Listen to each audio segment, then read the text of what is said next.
Niners win. Niners win. Just another laugher. Wow, what an incredible ordeal that was. The 49ers escape with a win. Brock Purdy's like that little girl with the curl. You know, when she's bad, but when she's good, she's good. And man, wow, he was really good when it mattered most. We got a lot to talk about. Jake Moody imploded. We may never see him again. Or they may pretend it didn't happen because they won the game. Kittle was hurt. A lot to talk about. Fred got hurt, came back. Trent got hurt, came back. Where the hell's Ricky Pearsall? And then he showed up. We got a lot to get to. Let's go.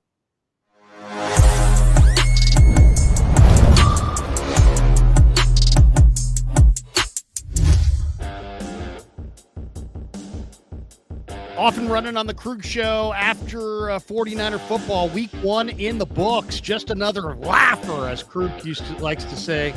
17-13. 49ers get the win on the road. They start the year in victorious fashion. Welcome to the Krug Show, brought to you by Pickle, the best barbecue in all of Northern California. Check them out. They're in Emeryville. They're in Corte Madera. They're open 7 days a week from 11 a.m. till 8 p.m. or until they run out. And we should also tell you 49er football this season is presented on the Krug Show by Sleeper, the fastest growing fantasy platform in the world. It's a one-stop shop. You get blazing fast news, real-time stats, group chat, season-long leagues, and of course, Sleeper picks for daily fantasy. Use promo code Larry and Sleeper will match your first deposit up to $100. Links in the description. Terms and conditions apply. Whoa. Dan Coach Amelia joins us as well. What a game, showing off the Cal Bear logo. He's a hell of a quarterback. What a game for the 49ers. I'm talking Jake Tonjes. Yeah, Jake Tonjes. The fourth down catch. I don't want to say it's a lucky catch, a fortunate touchdown catch that the defender, it looked like it was going right to the defender. It looked like Brock Purdy was hoisting his third interception of the game, but instead Tonjes went for it, grabbed it out of the air, gave the Niners a lead. You thought it was over then, but wait, it wasn't. Nick Bosa gets the final forced fumble, sack fumble, and fumble recovery, the trifecta, and the Niners win on the road. Unbelievable game. I don't even know where to start. Kev, I'll throw it to you first. Man, that was a good one. Roller coaster, absolute roller coaster. The highs and the lows. I mean, the low of the day was just the Jake Moody miss. That was just like, are you kidding me? And I thought, after that, Shanahan, if you saw the replay of that, Shanahan was just freaking out on the sideline. The next field goal gets blocked. It's just a special teams nightmare. But yeah, roller coaster game. Obviously, the Niners get that really, I don't know if you want to call it lucky or skillful, Jake Tonjes with that amazing catch. But then Seattle's driving right back down the field, and it looks like they're about to score. But the lucky Abe Lucas walks right back into Darnold's hand, and Bosa recovers the ball. Roller coaster of a game, but you get the W in a slugfest. Danny, what'd you think?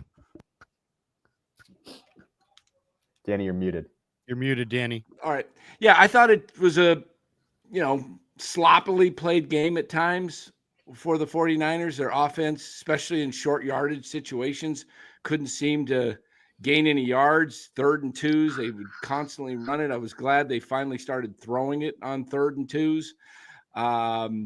Thought the defense played pretty well. I don't think the defensive I think the defensive front held up pretty good. I mean, there was some plays that Seattle broke for 7, 8, 10 yards, but not a ton like last year.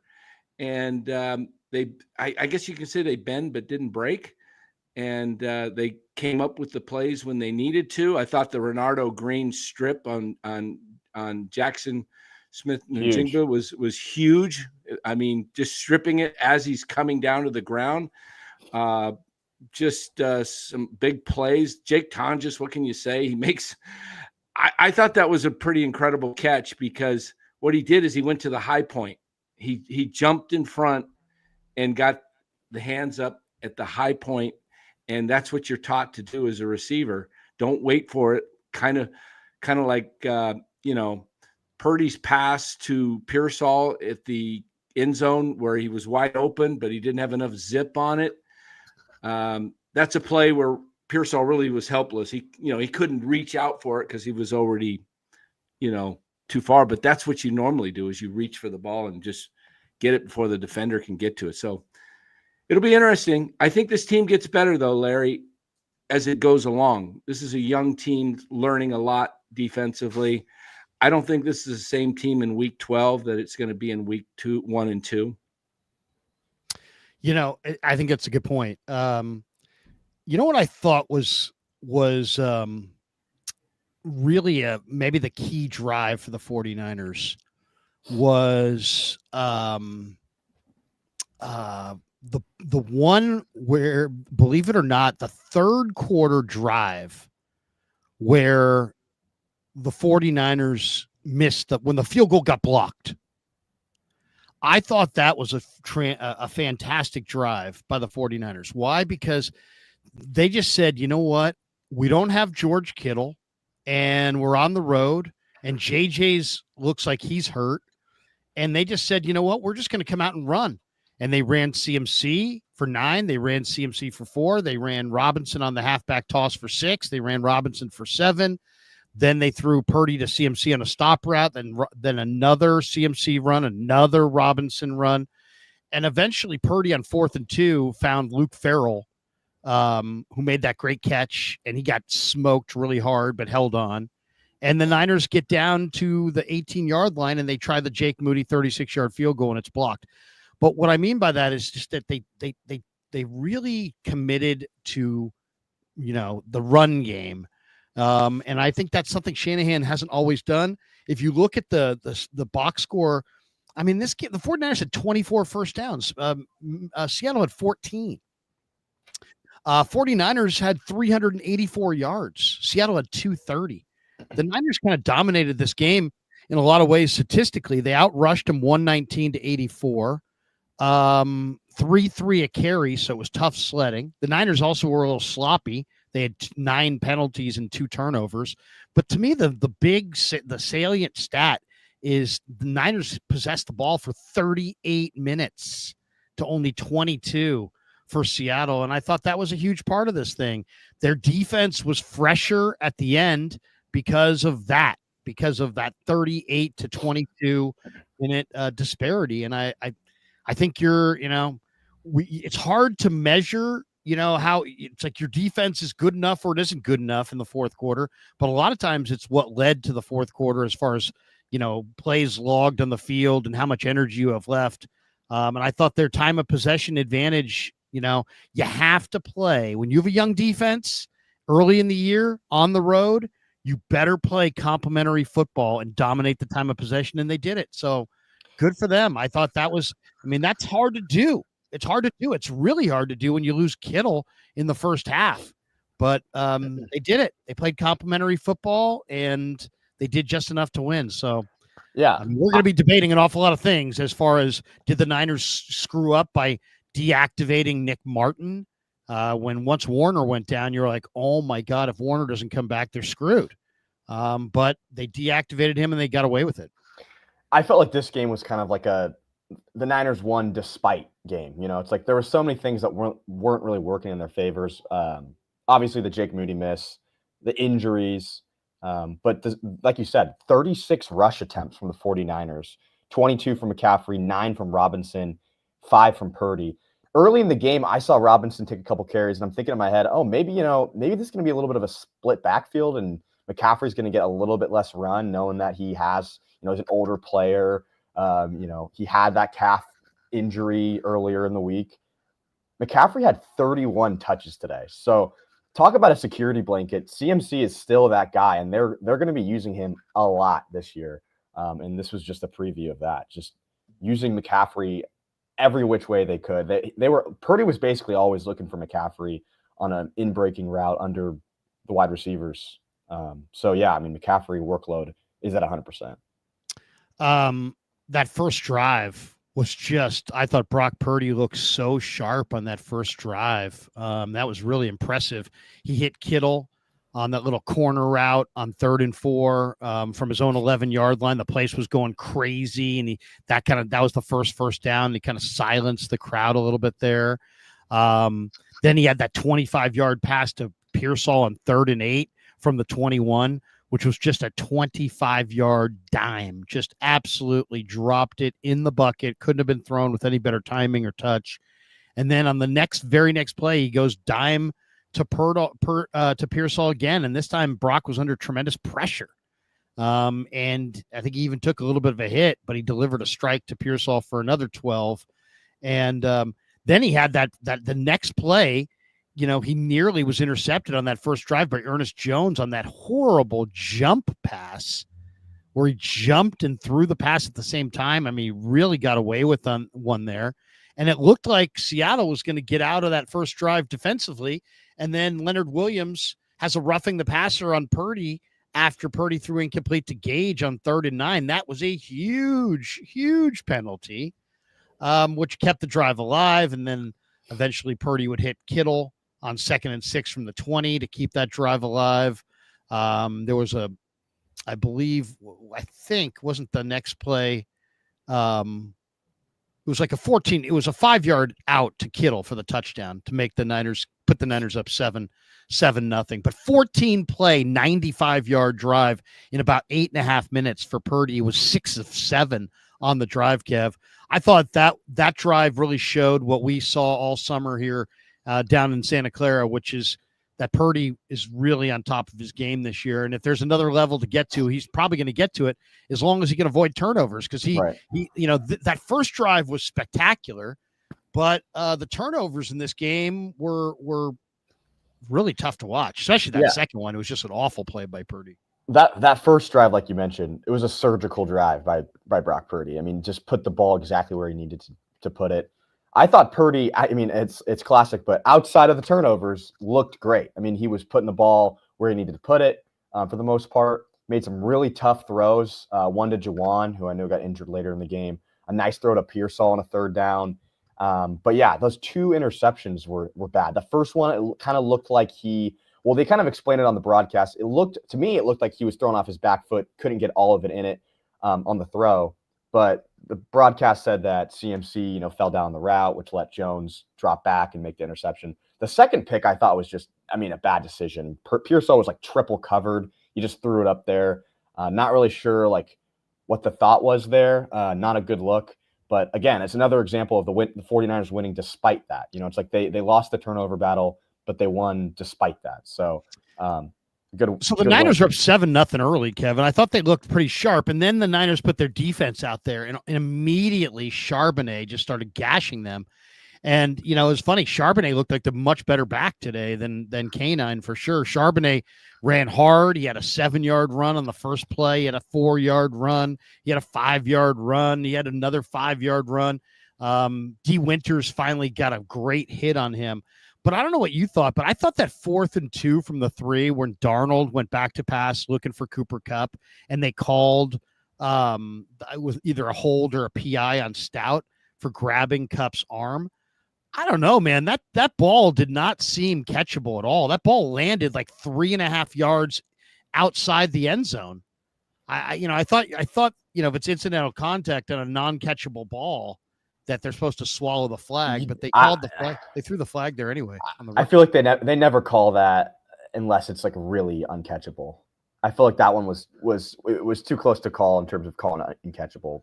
Cooper Kupp would have had to get to the end line and then leap amazingly to make that catch, but they still called the flag. They still threw the flag. It set him up on the next play for Charbonnet to go in for the 1-yard plunge. So after the first 2 drives, it's like, yeah, the Niners had scored, but Seattle kind of gutted the 49ers doing exactly what I said they were going to do, which was they're going to run the ball down their throat. And sure enough, they did. And then Warner went out on that first drive and you're like, whoa, is he going to be back? Is he going to be back? But then he came back in. So, immediately you had a 7-7 ball game, and the 49ers on the next possession couldn't get anything going. They went 3 and out. And, this is when we started to get the first glimpse of how inept the special teams unit is. You got another penalty on the special teams unit, the second of the day, already on that special teams unit. And I don't know what to say. I mean, what do you say? I mean, you've switched the coordinator out a couple times now. You've devoted money to it, practice time to it, but the Niners special teams are terrible. Just really bad. Sky Moore fumbled. He luckily recovered it. Moody missed the field goal. I mean, it was like a short field goal, a gimme field goal. I mean, 55-yarders for most of the top kickers in the NFL are just total gimmies. 25-yarders are not gimmies for Jake Moody. I mean, that can't continue. What do you think they do? Are they going to sit there and be like, hey, Jake's our guy. Jake's our guy? Are they going to finally say, you know what? Jake's not our guy. By the way, Raj is reporting here that the 49ers are still trying to get Kendrick Bourne, who's yet to sign with a team, according to Kyle Shanahan. So Shanahan says they're trying to get Kendrick Bourne. Interesting. Well, they probably now they need him, right? Isn't JJ hurt? Yeah, I mean, we don't know what JJ's injury is, but I'll pull up this tweet. This was tweeted right after Moody missed that first field goal. And this just kind of goes to show where he's at. 49ers kicker Jake Moody is 11 of his last 21 field goal attempts in the regular season. 11 of 21. So, I mean, I said it early in the preseason when he missed whatever it was. It was like a 46-yarder or whatever it was. He's 11 for his last 21? Yeah, in the regular season. That's pretty bad. And in the preseason, I said your kicker can't be a question mark from 40 plus, and he really can't be a question mark from under 30. You know, it's just like we're dealing with something that's unprecedented. I feel like with the 49ers, where any other kicker by now is tossed to the street a year ago, but because of the draftism, because of where he got drafted, you got to keep him on the roster because you got to justify the investment you put in him. And I don't even really blame the team for trying to justify it. Young kickers do struggle, but it's just one of those things where it's like, you know, it's a questionable decision in the first place. It's not working out. I saw Tim Kawakami tweet out that he thinks that Kyle just doesn't want to think about the kicking.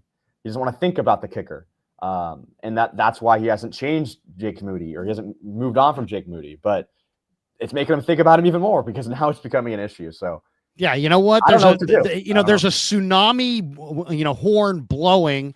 The sea has drawn back by 700 yards, and you're laying on the beach. I don't want to think about the tsunami. Doesn't matter. It's coming. You know what I mean? It's like, I don't want to think about it. Is that supposed to be some kind of some justification or some stupid ass reasoning? I mean, that's just the dumbest thing I've ever heard. I mean, he doesn't want to think about it. I don't want to think about where I park my car every day, but doesn't mean I don't leave the house. I don't, it's so many things are just about that are just so stupid and nauseating. I thought that third Seattle possession was all Robert Saleh, man.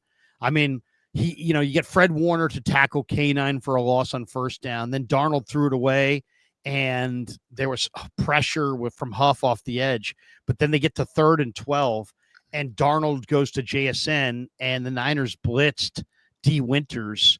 And I just kind of felt like that dialed up heat on Darnold, and Saleh stole a possession there on that third possession with the way he kind of operated on third down. I mean, that's this is where Robert Saleh can do some things that Nick Sorensen really a year ago couldn't do. And I thought that third possession, he kind of just took away from Seattle with the way he handled it. Yeah, no, totally. I should have mentioned that in the beginning. Robert Saleh was probably one of the standouts of this entire game. Like, just the way the Niners defense looked. Last year with Sorensen, things felt kind of vanilla. They felt kind of bland, especially from the defensive line. We immediately saw Bosa running stunts. We saw the defensive line moving around. We saw blitzes. We saw aggressive play styles that worked. And like you said, on that third down, Winters blitzes and he just destroys the running back, who like kind of scares Darnold, and Darnold gets pressured into a bad throw and they punt. So it's just the effects of Saleh. We're already really helped. And then on the Niners' next possession, second quarter, their third possession, Purdy gets sacked by Love, who's just an awesome player. Love against the Niners is just awesome. Yeah. I mean, he's like Hall of Fame awesome against the Niners. He does everything. He's a cover guy. He's a line of scrimmage guy. He's a blitzer. He's a hitter. He's an intimidator. He's got a great nose for the ball. I mean, he's awesome. He's a tremendous player. He was drafted by the New York Giants out of Notre Dame. Seattle took him away in free agency for a reasonable amount, and he's flourished in Seattle. If you just watch Niners games, you'd think Julian Love is the greatest. Is the greatest safety in the league, all pro. Yeah. Because this guy is so productive against the 49ers. He's totally dominant. So that one play took the Niners from 1st and 10 on their own 29 to 2nd and 22 on the 17, and a couple of CMC giveaway runs later, the Niners were punting. So we also see Williams get shaken up. Trent Williams got shaken up, and at that point you're like, oh my God, and they didn't really say anything about what it was. I never actually saw what it was. I didn't see it either. Maybe it was just a stinger. He came back, obviously. He came right back. On the Niners' next possession, or on the Seattle next possession, Kalia Davis on the 2nd and 6 from the 19 bursted through and had a tackle for a loss. I thought that was a tremendous defensive play. And on the very next play, the 3rd and 8 play, D. Winters and Nick Bosa, were all over Walker for a loss in the backfield. And Seattle was forced to punt. And then once again, another example of special teams, tomfoolery as Sky Moore drops the punt, but then falls on it. So it's like a curse. I couldn't believe my eyes. I'm like, Jesus Christ. What is going on here? George Kittle, at that point in the game, also went out with a hamstring and was declared out for the game. Yeah. So even though the Niners had a couple of good defensive stands, and even though Seattle was hardly dominating the game, you kind of felt like the Niners were going to have a hard time winning just because Kittle was out. Because you don't have, JJ hasn't played much. You really needed to lean on Kittle. They needed to lean on Kittle. Then the Niners had their next. I just want to say it's scary because Kittle went out and almost immediately didn't have his helmet on and was wearing a hat on the sidelines. So obviously, Kittle seems like a guy that he wants to play through anything. So it's probably not a good sign. No, I know. So the Niners come out, they start throwing it to CMC on the next drive, and Robinson on 2nd and 4 gets tackled for a loss. So they're on 3rd and 6 from their midfield, roughly their own 49. I thought this was one of the best plays of the game. Definitely want to see us isolate this play and look at it a little closer later on in the week. Purdy went to Jennings for 14 yards. Seattle had their cornerback blitz off the edge. Purdy read it, saw it, and beat it. Threw right into the teeth of the blitz, right into where the area the blitzer had vacated to JJ. It was a genius play by Purdy. A lot of times guys seeing that rusher coming off the edge would really panic. He didn't. He stared it down, knew where the void was, and went right to JJ. I thought that was a textbook play by Purdy right there. And another play that kind of shows that he was playing at a really, really high level. Anyway, so that was that. And I don't know. I mean, overall, we could go through this game with a fine tooth comb, but a lot of stuff to be really worried about when you think about the 49ers. When I don't think they have their kicker. I don't know if they have the right receivers. They didn't get a ton of pass rush. But I mean, they got it done. They got it done today. I think to the Niners credit, or maybe that's not the right term, but the Seahawks defense, I think. I was muted there, wasn't I? No, we heard you. Oh, okay. I was going to say the Seahawks defense is pretty good. I think that they're a pretty underrated unit, especially in the secondary. And I feel like they didn't give Purdy a lot, and they made it tough. And albeit Purdy threw 2 interceptions, but some of those tight throws Purdy made were very nice to see. The connection with Pearsall, the 50-yarder, where Woolen just kind of gave up on the play for a sec and then came back in and allowed the 50-yard reception. That was a great dime. So I'll give Purdy and the Niners offense credit where they were able to, muster some points against a pretty underrated Seattle defense.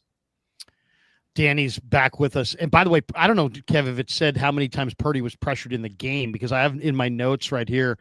Going into halftime, Purdy had been pressured 12 times in the first half alone. I don't know what he wound up with, but so the Niners missed the field goal, the 27-yarder off the bar, and then Seattle moves right down, and then they line up for a Jason Myers 48-yarder, and he split the uprights like it was just absolutely nothing. And right then you're thinking, Kittle's out. You're on the road. You're down 10-7. Even in a game you statistically dominated, Purdy looks pretty sharp, but it doesn't look like you can trust your field goal kicker at all. You're down 10-7 at halftime. And the difference in the game, and the infuriating thing is that the difference in the game at that point had simply been Jake Moody can't make a field goal and Jake Myers can't. Yeah. And now Kittle's out with the hamstring, and Charbonnet's running it well. And Darnold is completing a high percentage, and they've got a lead. Purdy in the first half, by the way, 12 of 16 for 124 yards and a touchdown, 4 runs for 18 yards. So I don't know. How'd you guys feel at halftime? Danny, what'd you think at halftime of this game? Were you feeling good down 10-7, knowing that the Niners had the statistical kind of advantage in some ways, or were you panicked at halftime down 10-7 thinking this is not their day? Yeah, I never really felt panicked, but I never really felt good. I was just kind of like, this game's just going to it's just going to end the way it ends. And I just kind of felt like really the Niners were fortunate. They had the ball coming out second half, and then they turned it over. A couple of forced passes by Purdy. I think this team was fortunate enough to win. I want to say they played good enough just to win, and if they would have lost, they played just bad enough to lose. It's kind of, there was a mix in there, there was some. It's the first week. A lot of guys hadn't even had any action. That's what I don't understand about the NFL a lot of times. These guys don't get into any game action like Trent Williams all, during the preseason. And then they go out and play a full game. And it's like, they're not in full 100% game shape. They're especially, you're right. The O-linemen, play a series here, a quarter there, and then all of a sudden it's September. And a lot of times these September games are hot, really hot games. And you got to play 75 snaps or something like that. Yeah. So and I just think there was some highlights though today. I thought Ricky Pearsall looked pretty good. I thought, Brian Robinson, for just learning the offense, he had a couple of nice runs. But the offensive line is a huge red flag to me. Too many situations where the Niners had 3rd and 2 and they couldn't gain a yard. They'd lose a yard. And it's I can't listen to anybody tell me how the greatness of Jake Brendel anymore when I see them just absolutely getting gutted on these runs up the middle. It's like CMC's running into a freaking wall. Yeah. Do you really expect him to be healthy in February for Super Bowl 60? If you're gonna run him full speed into a wall because your interior offensive lineman can't open any holes at all. I mean, that's what I'm seeing. I mean, the other thing, Kyle's run plays, they're counter plays, which take a little longer to develop, and they're going counter right up the middle, and they're just blowing right through Brendel. And so the guys are in the backfield. I mean, the Niners are going to have to get more creative, Kyle, I think, with 3rd and 2s. He's going to have to either, do some motion and do maybe some reverses or some pitches to get McCaffrey out on the edge quicker, going with a counter play and trying to hit the gaps with the offensive linemen that you have. I'm talking about basically, Brendel and Barch. They just don't seem to get any leverage and get these guys going backwards. They're the ones going backwards. Yeah, I mean, you guys are right.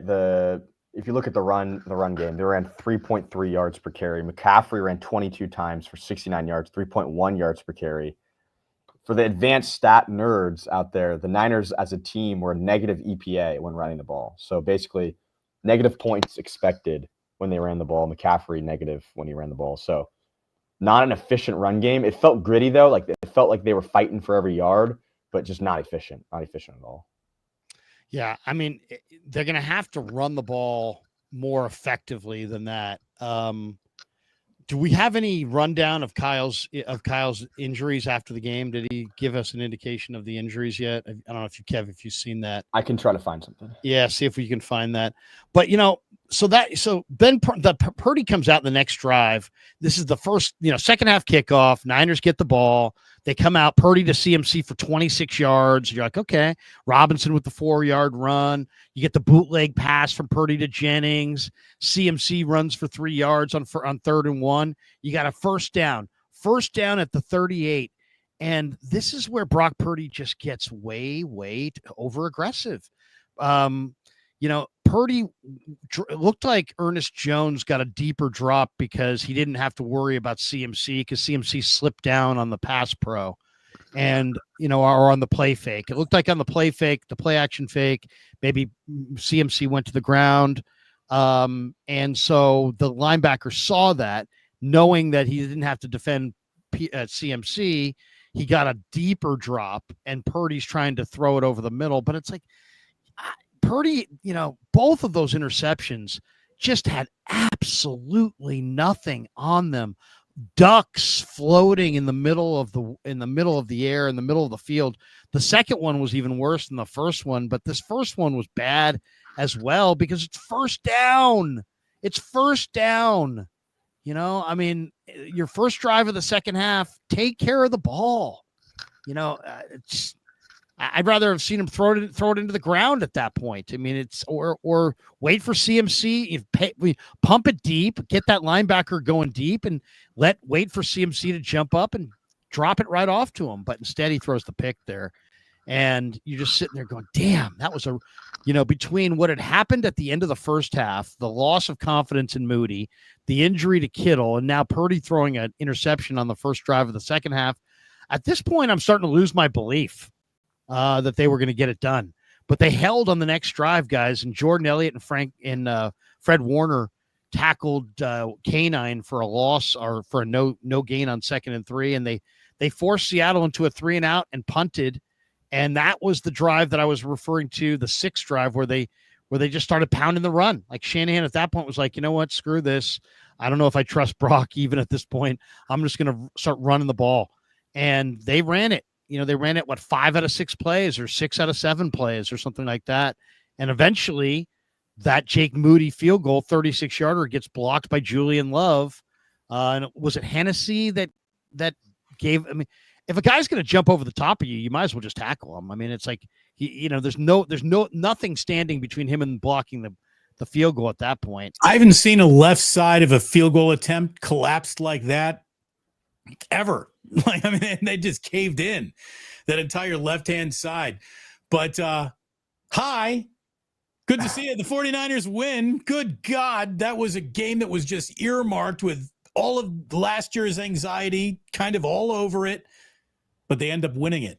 I'll tell you, Brock's touchdown to Tongas was one of his worst throws of the entire day. God, he should have thrown a 3rd interception. He did, but it wasn't. It was a touchdown. And then after, I am literally saying out loud, I'm like, we have yet to see anyone across this defensive line do anything all day today. Nick Bosa forces, the pressure that creates the fumble that turns into the 49ers pounce on the ball and they get to go home with a win after all. That was a freaking heart attack on a stick, but the Niners did it. They did it. And that was a game full of guile, man. It really was. They could have, should have, probably would have lost that game in a lot of different ways, but they didn't. They held on to win it. That's one of their toughest games of the year. It's a good win. Go ahead, Kev. One thing that you said there, Damon, definitely is true. Last year, it felt like everything broke wrong for them. This game at the end, everything broke right. Like a lot of the same, the same anxiety you had last year with the missed kicks, the penalties, the special teams, but instead of losing the game in the last second, the Niners win it in the last second. So I agree there. The other thing, it's like we came into this game going, came into the season saying, the 49ers, I heard a lot of people say this summer. I don't have any concerns about them offensively. It's really about the defense and the special teams. And then you get into the game and you realize that, Robert Saleh has given the 49ers such a better coordinator. It's such a huge step up from Sorensen that he might be able to, between the talent that he has and the coaching that he can do and scheming up of some of the pressure, he might be able to get by with some of the young players and be all right. But they have to be they continue to be a train wreck on special teams and very, very underwhelming offensively. Now, obviously, the injuries had something to do with that. I thought Purdy looked at times spectacular and at times, maddening. But to me, I mean, you look at this defense. How about Sam O with that forced fumble on the Seahawks 7th drive at the end of the third quarter or early fourth quarter, and then Siegel had the fumble recovery. I mean, that was a huge play in the game. Absolutely huge momentum shifter. I thought Siegel in his first start made a number of nice tackles. Like he wasn't talked about enough or a lot in the broadcast, but just watching him, like there's a reason why this guy's starting right now. Like he's a legit tackler. I'm surprised he fell to the Niners, or I'm surprised as a late round pick he's this good this early. I really like it. How about Upton Stout? What kind of game did Upton Stout just have? Because there was a moment or two where, he looked like he was playing in his first NFL game. Then he also got his fingertips on that pass to Jackson Smith and Jigba, which was a huge reason why the 49ers went on to win this game today. I mean, people were ripping him unfairly, Damon. I thought it's like, dude, this guy was maybe asked. I was looking at it, and like they are asking this guy to play the run against a team that is going to run it at you with full force and cover Cooper Kupp and JSN out of the slot, who maybe are the best guys out of the slot in the league in your first career start. Yeah. I thought the kid played really, really well. Now, I knew it wasn't going to be perfect. I think Robert Saleh knew it wasn't going to be perfect. But judging by some of the comments of people on social media, I get the feeling that the people just expect that rookies are just going to step in and dominate. Well, it's just not the way it works. If you want some rookies to complain about, you've got plenty of them today. Alfred Collins' name basically was not used in this game. I'm not sure CJ West played today, and Mykel Williams did. Did you guys see Mykel Williams? I didn't see Mykel Williams really. Did Mykel Williams play today? Was he even out there? I think he had a tackle. I mean, that was it. Nick Martin didn't even dress for this game, did he? No, they that may have burned them if they had lost Fred Warner. Man, Bethune came in for a minute there, spelled it. Thank God Fred got back in there. This was a game where all the echoes of things that went wrong last year, special teams disappointments, bad tackling on special teams, Jake Moody, part of what you're complaining about, but hardly the only thing that you're complaining about.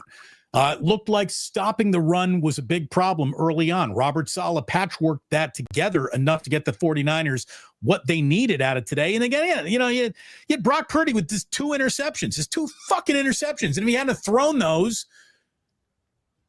the entire day would have been so much different. He almost threw a third interception, but that turned out to be the touchdown to Jake Tongas, and everyone gets to go home happy. Dude, Sam Darnold, with 16 of 23 and only 150 yards, almost had the better day than the guy who threw for 277 with 2 touchdowns. Well, I mean, turnovers are a huge thing. You have to take care of the football. You can have all kinds of great plays, but if you don't take care of the football, to me, if we're giving game balls, and we'll give game balls at the end, but one guy who absolutely said at his locker this week, I want to be one of the best. I want to be a difference maker. And it was Nick Bosa. And after Jake Moody kicked that 32-yard field goal in the fourth quarter, guys, to tie the game at 10, I still wasn't feeling good because it was 9 minutes and 42 seconds left in the game. And Seattle was getting the ball back. And the guy, is it Cody White, their return guy, had a really nice return. So they were set up at their own 37-yard line, and Darnold goes to JSN on a screen, and Nick Bosa snuffed it out, he read it perfectly, tackled the guy for an 8-yard loss. Huge. And right there, it really set up the whole sequence, right? Because second 18, Darnold went to JSN against Renardo Green, and it was incomplete.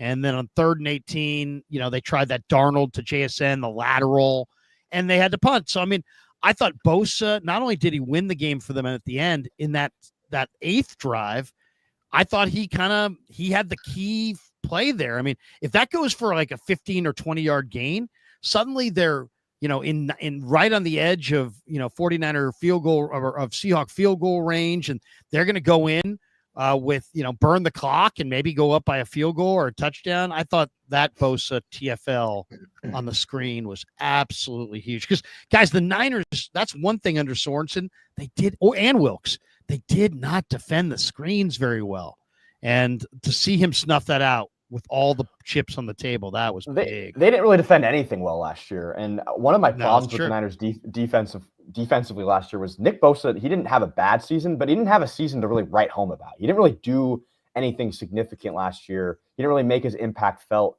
as the most expensive player on the defensive team on the team. He definitely made his presence felt, and he came up when it mattered. That's what you want to see from Bosa, because when you look at the top paid players defensively in the league, they make an impact. Like Myles Garrett makes an impact. TJ Watt makes an impact. You need Nick Bosa to make an impact, and he made an impact. He won you the game. So that's what you need to see. Thank you, Kev. A lot of people, they want to sound smarter than the next guy talking, so they'll say something like, well, sacks aren't the only way to measure defensive success for a defensive lineman, and look at the pressures and look at the consistency, and there's an awful lot of truth to that when it comes to Nick Bosa. But as I've been saying, I'm tired of looking for Nick Bosa's excellence through squinted eyes and nuance. I shouldn't have to have a deep understanding of football. I don't need a deep understanding of football to watch TJ Watt wreck a game, to watch Myles Garrett wreck a game, to watch Nick Bosa when he makes plays. Him wrecking football games I don't need to go to the Pro Football Focus score the next day to find out whether he had a good game or not. And if I am going to the Pro Football Focus score to find out if he had a good game or not, I'd suggest it's a not. I don't even care what that Pro Football Focus score was. You need to feel Nick Bosa in football games. And in a few moments, in the biggest moment, he was felt today, and that's why the Niners got out of there with a win.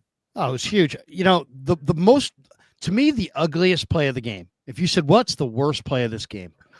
I thought the worst play of the game was Brock's second pick. 2nd and 13 from your own 27. And he's trying to go to Pearsall, and he throws the biggest loopy pass. And there's 4 Seattle defenders in the picture.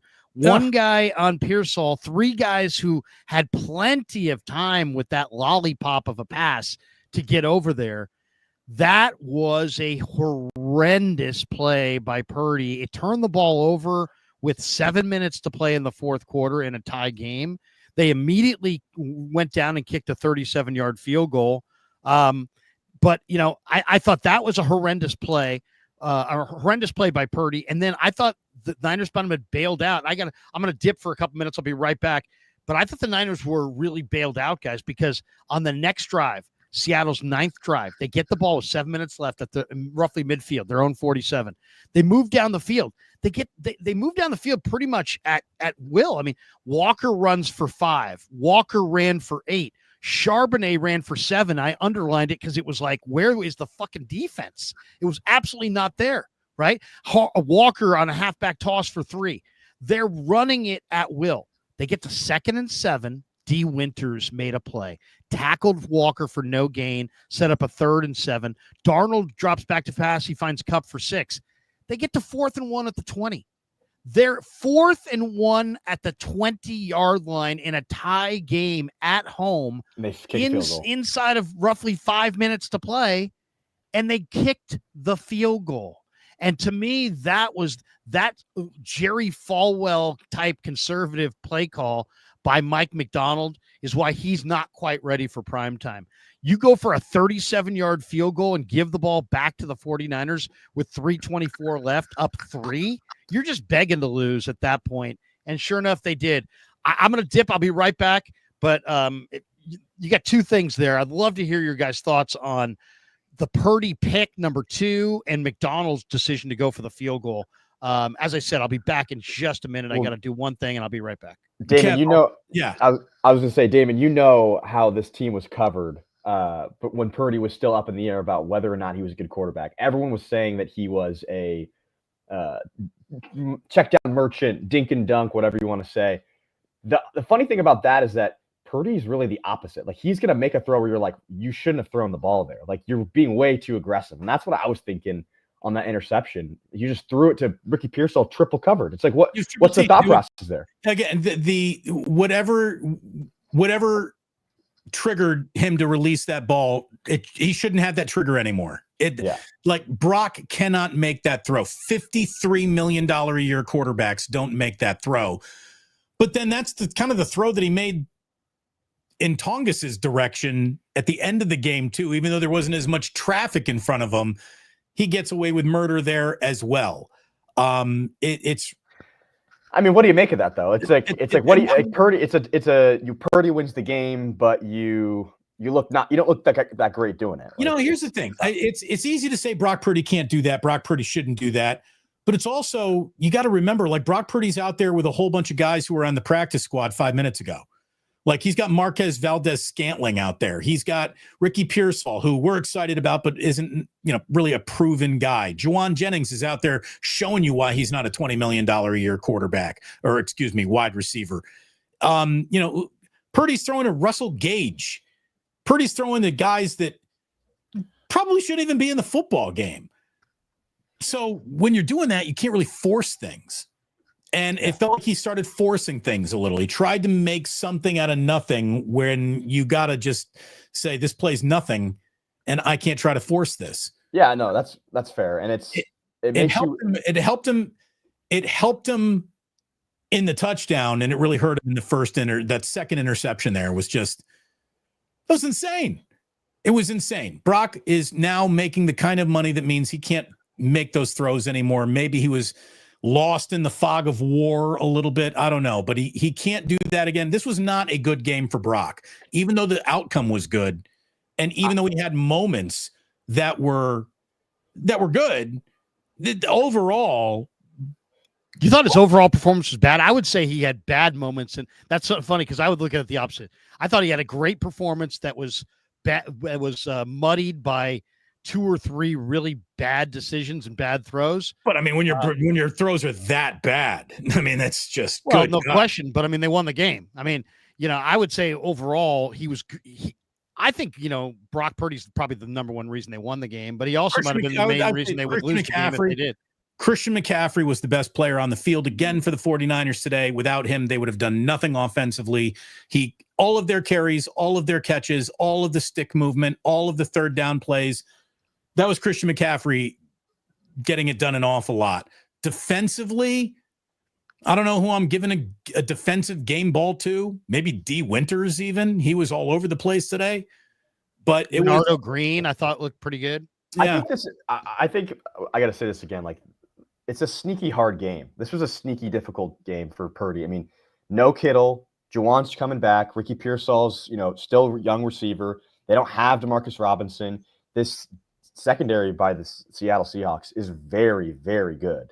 Julian Love plays like an all-pro when he plays the Niners. Tariq Woolen's is very good. The corner from Illinois that they have on the other side, Witherspoon, dominant corner. This is a hard game. Purdy had to make some tough throws. But yeah, he had 2 really ugly throws. I feel like the throw to Pearsall that was intercepted was just a knucklehead throw. Purdy's a gunslinger, man. Like, he's not Deacon Dunk. He's a gunslinger.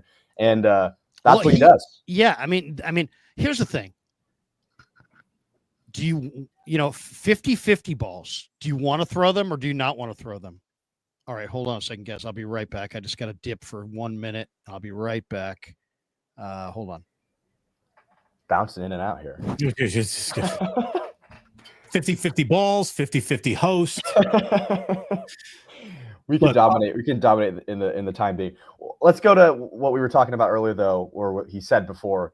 The Seattle Seahawks going for it on that 4th down or not going for it, I should say, kicking the field goal on the 4th and 1. What did you think of that decision?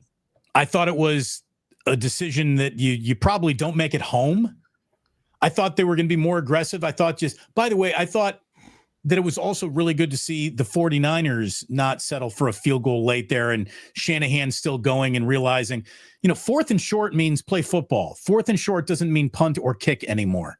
It really doesn't. And in modern football, I think if you're still in the erring towards the side of being conservative on 4th down, you're going to lose a lot of games. And because the Niners weren't conservative on 4th down, and because the Seahawks were, is a big reason why the Niners got a win in a game where they probably should have walked off the field with a loss today.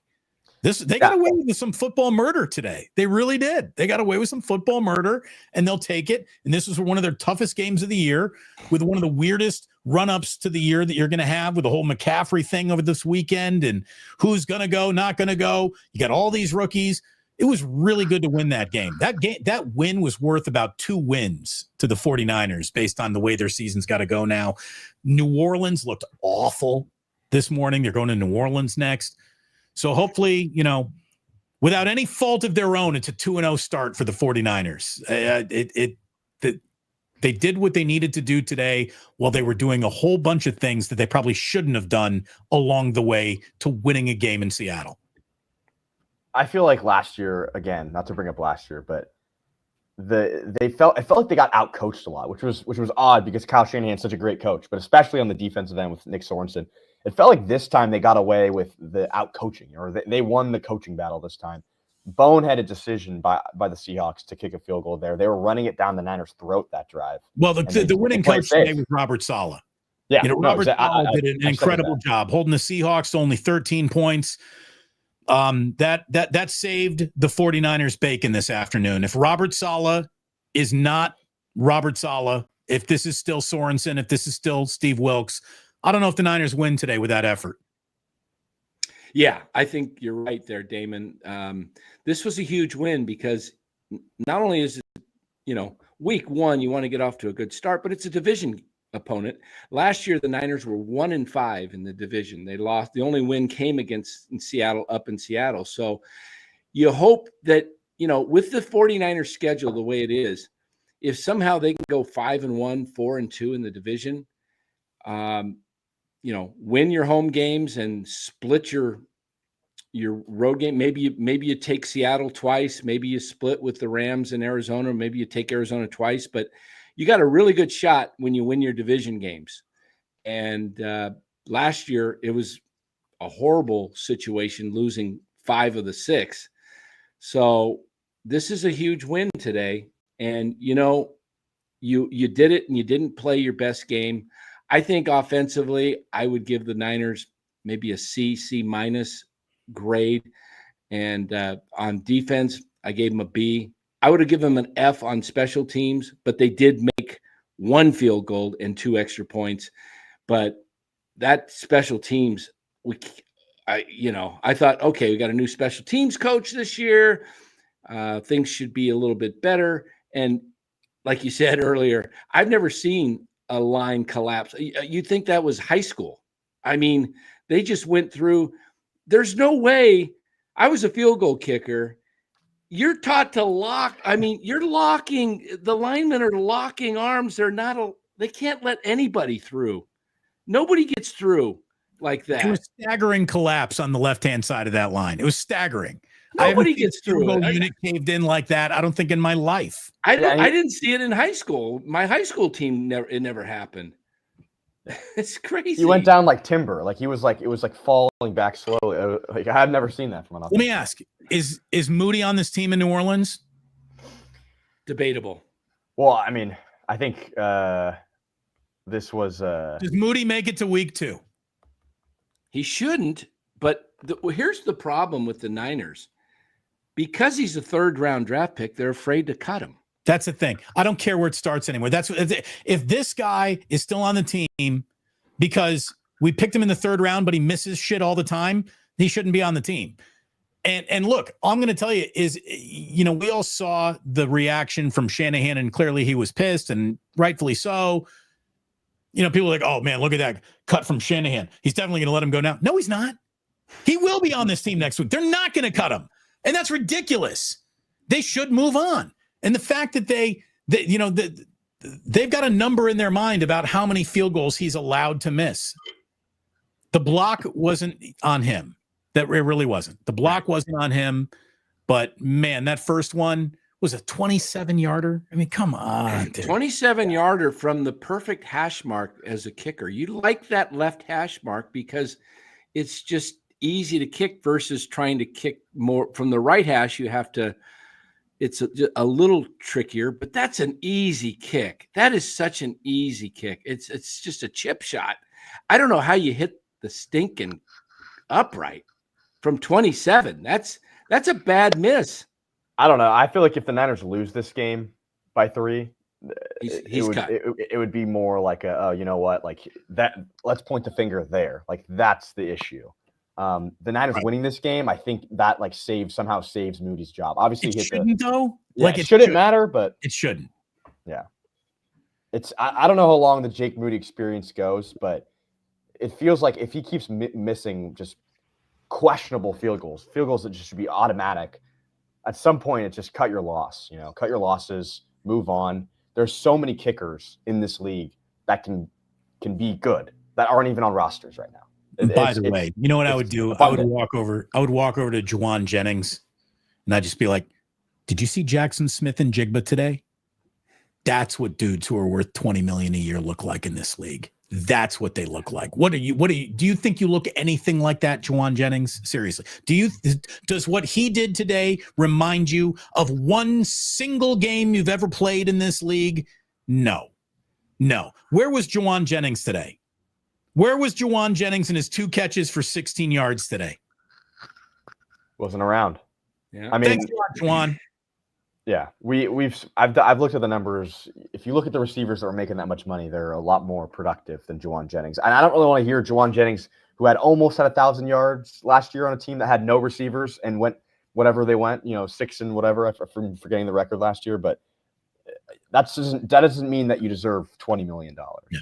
There's people saying like he got hurt. Not really. The Niners had basically said, yeah, we've made up this calf injury, kind of. We know that, or maybe it is real a little bit, but he did leave the game at some point with shoulder. It was injury. a shoulder, yeah. Oh, yeah. Okay. So now we got a whole brand new injury that wasn't even involved, and maybe this is why training camp is important, and maybe this is why you don't go jaking out and skipping out. Okay, look, this was there are no such things as bad wins, but today was a bad win. It really was. It was the Niners did not appoint themselves particularly well. They got away with football murder. Purdy did not play great. The defense was okay, only in moments. I would say, Damon, even though you're kind of right, like there's no such thing as a bad win where like they get the win. No. I'll take all the ugly wins over the pretty losses you can give me.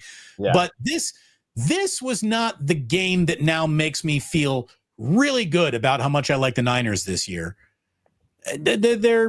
I could see this breaking either way still. I mean, I really do. I could see the Niners. Hey, guess what? They're in the Super Bowl. Well, I could see them also being a collection of special teams mistakes, defensive disappointments, Brock throwing the poorly timed interception here, there, and fuck. I mean, I don't know. Like today was not a great day of football for the Niners. I don't think any of their coaches feel great about today. Well, I'll say this.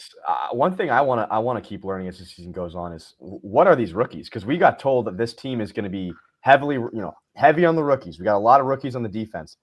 I thought Siegel played amazing. He played great. Siegel was good. Stout, made some plays, but where's the defensive line? Where's CJ West? No, where's CJ West. Where's Where's Michael Williams? Like, where are those guys you invested early on in the draft? I didn't hear a name called. Kalia Davis made a nice play earlier in the game, but I didn't hear any of the rookie defensive linemen's names called the entire day. Chase Lucas make this roster today? Was he out there at all? I didn't see him.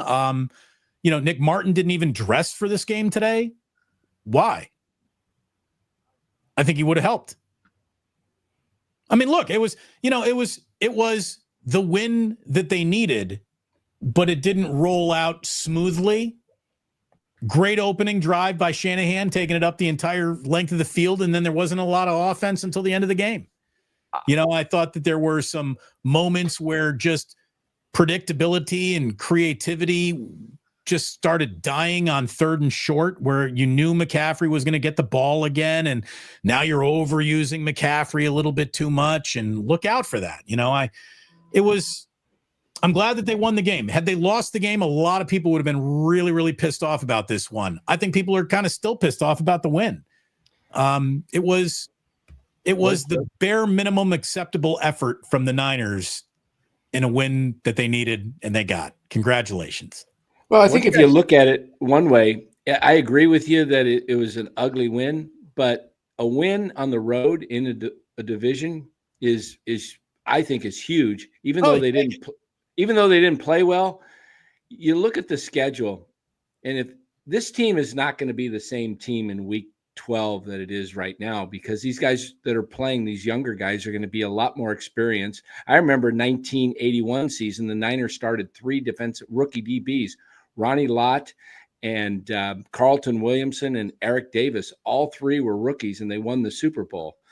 Now, these guys, if they can, by the time you're playing week 12, that's almost a full college season. You're no longer a rookie when it comes to the NFL in week 14. You've played a full college season by week 14. So this team has to, with the schedule, if they can get to 7-3 after 10 games, and there's a few losses in there. There's probably Tampa and the Rams. And I was looking at their schedule a little earlier. They got the Rams twice in the first 10 games. They got the Texans in Houston. Those are probably their toughest games, the Rams, the Texans, and Tampa Bay. But the rest of the schedule is, pretty easy. Let's say they go 6-4, 7-3, and then they get Ayuk back somewhere around that time. They get Robinson's back in week 4. Kittle's hopefully healthy. I think the Niners are going to be a different team. I think this team's going to look similar to the way they look today for the first few weeks of the season. Yeah, well, I mean, September is like the new preseason, right? You don't know exactly what you're getting. You can't really depend on anything yet. All the young guys will, get their reps, and they will be better, I think, as the year goes along. Look, I'm really glad that Nick Bosa did something at the end of this game to win this game, because he, other than that really nice tackle of Jackson Smith and Jigba when he read that screen well, didn't get a lot from him. I mean, Sam Darnold was sacked once today. Once. He's a statue. You got to get to Sam Darnold more than once. I was disappointed by what I saw, a stand-up play patty cake defensive line. I thought that Jake Brendel screamed, "You should have signed Drew Dolman," all game long. Jake Brendel is so replaceable that I can't believe they haven't replaced him yet. I thought another thing from this game is that we saw Christian McCaffrey dominate just the touches. Just he is the security plan. Like, he is the guy. Like, it's so important that the 49ers have him, because he leads the team in rushing and he leads the team in receiving. Like, it's like he's going to get the most targets and he's going to get the most rushes. Like, this guy is the offense right now, and he's the only guy who's really he's the security valve. I mean, he just is the guy. So I hope he stays healthy this season. I noticed that since I left the room, actually more people showed up. Sam Darnold is a statue. He is. Sam Darnold is not fleet of foot. He does not run well. Today, his over-under on rushing yards was 8.5. He went way over. He had 16 rushing yards. What did I miss? I mean, here's the thing. I think what you missed was, I'm glad that the 49ers won, but they weren't very impressive today. They weren't good. They didn't get to Darnold, but at the very end, we didn't hear any of the rookie defensive linemen, who literally are the only guys we've been talking about have to play well all year long. This was, if you can have a bad win, it was a bad win. It was a bad win. The Niners did not play great today on the way to winning this game. Thank God that they won it. It's interesting. I hear what you're saying, Damon, but I kind of think they really did play well, from the standpoint of, this is a very young defense, and like Robert Saleh stepping in, I thought Saleh kind of showed what he's got. The special teams is a circus, and that one of the questions I popped over on KMBR and did my post game radio hit with them for a couple minutes. So indulge. Sorry for that, guys. I didn't mean to jump off. But one of the questions they asked me over there is, what do you do with Jake Moody? Have you guys tackled that question here? I'd love to know what the three of you guys would do with Jake Moody.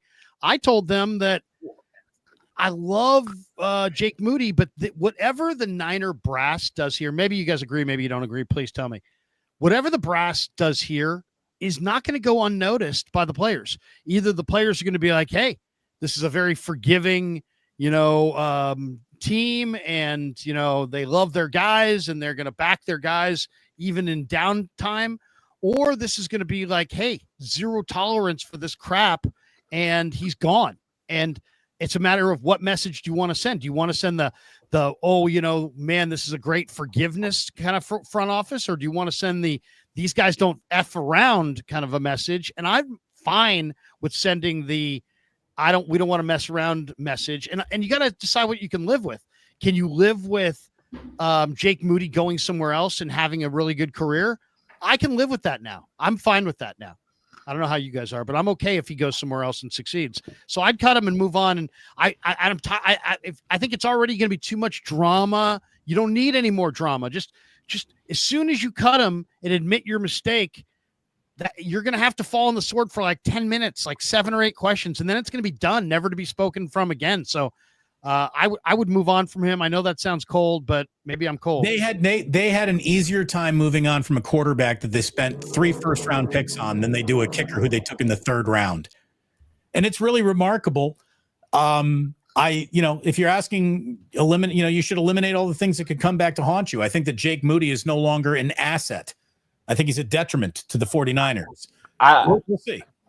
What would you guys do, Kev? I think it's still close. I think you still give him. I was saying to Damon, I think the win, somehow, even though this makes no sense, the win saves Moody from the cut. Because if the Niners lose this game, it's pretty easy to point the finger at Jake Moody and say, your layup missed field goal fucked us. You were the reason why we lost this game.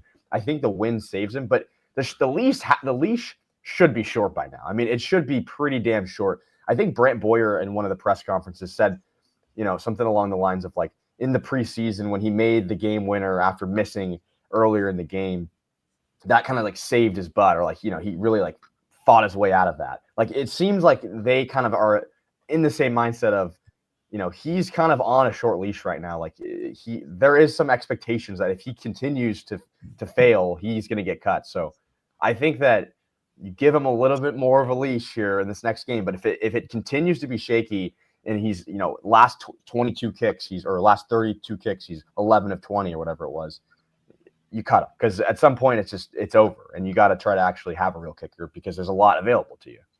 I mean, if you're already living in the next time he misses a big kick, we're cutting him world, that means you should cut him today. Yeah, that's where he's at. There's a lot of pressure. There's a lot in the air. I mean, even the commentators on the game today were talking about it. Every time he came out, it was like, oh boy, here comes the drama. There's just drama hanging around him. I don't know, the different regimes, back in the 90s when the Niners were winning Super Bowls in the 80s and 90s, they didn't really play around. They drafted Doug Bryan from Cal, and they cut him after he missed 2 game-winning field goals in the middle of the season. I think it was in October of 95. He was cut pretty early on in the season. And they won the Super Bowl the year before with him. Yeah, they won him with him, and they cut him the next year. So it's just kind of what the regime, it's a different regime, Bill Walsh, George Seifert, that regime, Carmen policy, they didn't really take prisoners back. I mean, they took no prisoners. It's just like, hey, you produce or you move on. I mean, this is the same team that didn't re-sign Jerry Rice, Ronnie Lott, Roger Craig, traded Joe Montana.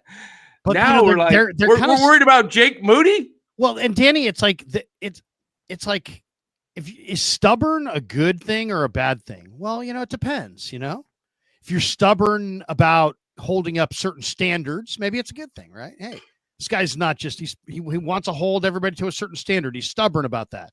But if you're stubborn about something that's not a good thing, then stubborn's bad. And I feel like Kyle Shanahan and John Lynch are very stubborn when it comes to this. It's like John Lynch, they're trying to create like their own reality. Like, this is reality over here. We're not going to pay attention to that. We're going to have our own reality. I mean, John Lynch was literally asked about Jake Moody a few weeks ago and was like, I expect Jake to be the kicker here for years to come. What? Really? Years to come? Why not? I mean, I understand, you want to be vindicated for drafting a kicker in the 3rd round, but that's so pretending not to notice that this kicker has been incredibly Right. streaky and he's not consistent. Shanahan called a game 2 weeks ago. Like today, it's like I would feel differently if we didn't have a precursor highlight that kind of like a foreshadowing, of some sorts, but we did.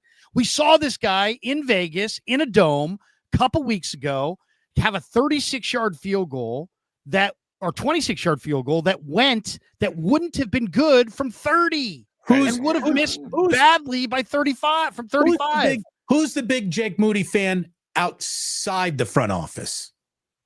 Right? Who is singing songs about Jake Moody and how good he is besides the two guys trying to make it and hope that it happens, right? I would imagine his mother. Mrs. Moody. There's one, Dan. Harbaugh. All right. So, by the way, I see. But it's like, come on. He and John's like, we had a real. People have said we didn't have a real competition. John, we were at the practices. We saw the guys kick all the kicks. All right. The guy who lost the competition made a higher percentage. I gotta go. We're calling it I gotta go. You guys, hopefully, we'll be back for what time are we going with Wake Up, Larry? Monday morning. 9:15. 9:15. We'll see you back across both channels. Dan, good to see you. Kevin, good to see you. Are you auditioning kickers right there? We're gonna take Jack in the backyard and see if he can do a better job. Guys, thanks very much. This was one of those. Thank God they did it. Thank God they won the game, because if they didn't, there'd be an awful lot of hell to pay after that sort of performance. It was just good enough to win a game they needed to win. Congratulations. Football's back. That's good. Take care. Alrighty. Take care. Right. There are some people in the world that defend Jake Moody, but I don't really understand how you can.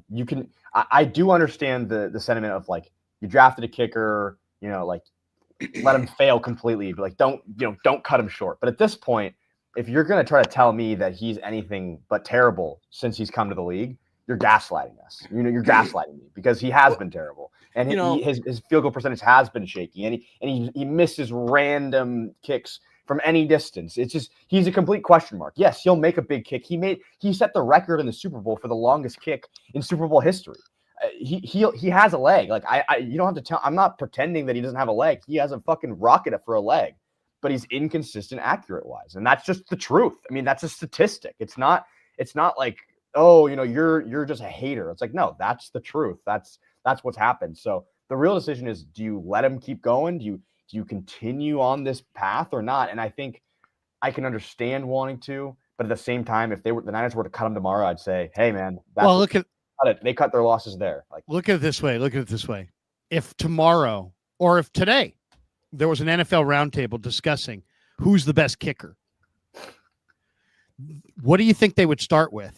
Do you think they would start with, hey, who's got the highest percentage, or who kicked the longest field goal? Right? They're going to go with who's got the better percentage. Yeah. It's not about the longest field goal. Cam Little, or whatever his name is not the best kicker in the league because he made a 70-yarder in the right. Right. The best kicker is not the guy with the longest field goal on record. The best field goal kicker is the guy with the best percentage. Exactly. I mean, that's what's the best kicker. So this whole let's not be. It's like being lured into a guy in baseball who can hit the ball 1,000 feet, but he hits 062. Let's just be honest about this. Be honest about how this whole thing is with kicker. Jake Moody is an excellent kicker, or has that ability. He was the Lou Grosso winner at Michigan. He was, money Moody, right? The problem with the field goal kicker is it's so much mental. It's so much mental. Wait, Danny, wait a second. I forgot to even preface this. Danny is talking place kicking right now. Yeah. And if we could, where is the screen that gives him a larger portion of the screen? Oh boy. How can we make us small and Danny big? Because Danny's talking kicking. This is a former kicker talking kicking, Kev. Is there a way we can isolate Danny into a bigger box? Yes. I think I got rid of that layout. Oh, damn it. Oh, go ahead, Danny. No, I'm just saying it's such a mental part of the game, and that because it's so mental, it affects the entire team, because the rest of the team is not feeling great about it. And when a guy's in a slump and he goes out there and the team is, kind of, they don't know what to expect. They're not confident it's going to be made. And so it makes the rest of the team and the rest of the game different. If he makes that 27-yarder, the entire complexity of the game changes, because the Niners are no longer chasing the whole game down by 3. They're either up by 3. I mean, he makes that kick. They go up 10-7 just before the half. He misses. Seattle gets the ball and comes all the way down and goes up 10-7. Totally different the rest of the game. And it affects the play calling. It affects the defensive calls. It just, you can't have a guy that, you think, oh, kicker doesn't mean that much, to screw up that badly and almost screw up the entire game and probably changed a little bit of the game plan. If you noticed, Kyle was like, "What do you do though? What do you do? You call Justin Tucker and pretend that you're that morally." Why don't you answer the question? What would you do? What would I do? I would bring in Curtis Joseph back, and I would just say Greg Joseph. Greg Joseph back, and I would have an honest competition for the week, and whoever makes the most field goals is just gonna be the kicker, and that's it. And then if Moody somehow survives and he gets better over the next few weeks, you hang on to him. But the problem is, I think you kind of mentioned it, Larry, it's going to be hanging over the team and him all year. The next miss is like, is that the time you get rid of him? Well, let's not forget, Greg Joseph essentially is the Niners' insurance plan on Moody. Like he's gonna bail them out if Moody continues to fail. So it's just a matter of time. It's a matter of time and decision making for the Niners. When do they pull the plug? And it's going to be him. Why take any chances? I think it's like watching this guy miss gimme field goals is like having like an elderly parent that has fallen asleep at the wheel a couple times and he didn't kill himself. It's like, you know what? You're going to go for the third? We're going to go for the We're going for the. We're gonna let you gonna let Grandpa Bob drive the pickup again. He fell asleep 2 times in the last week. Yeah, he didn't kill himself, but he's run off the road a couple times. We waiting for him to kill somebody. I mean, what are we waiting for? The guy can't do the job. The job.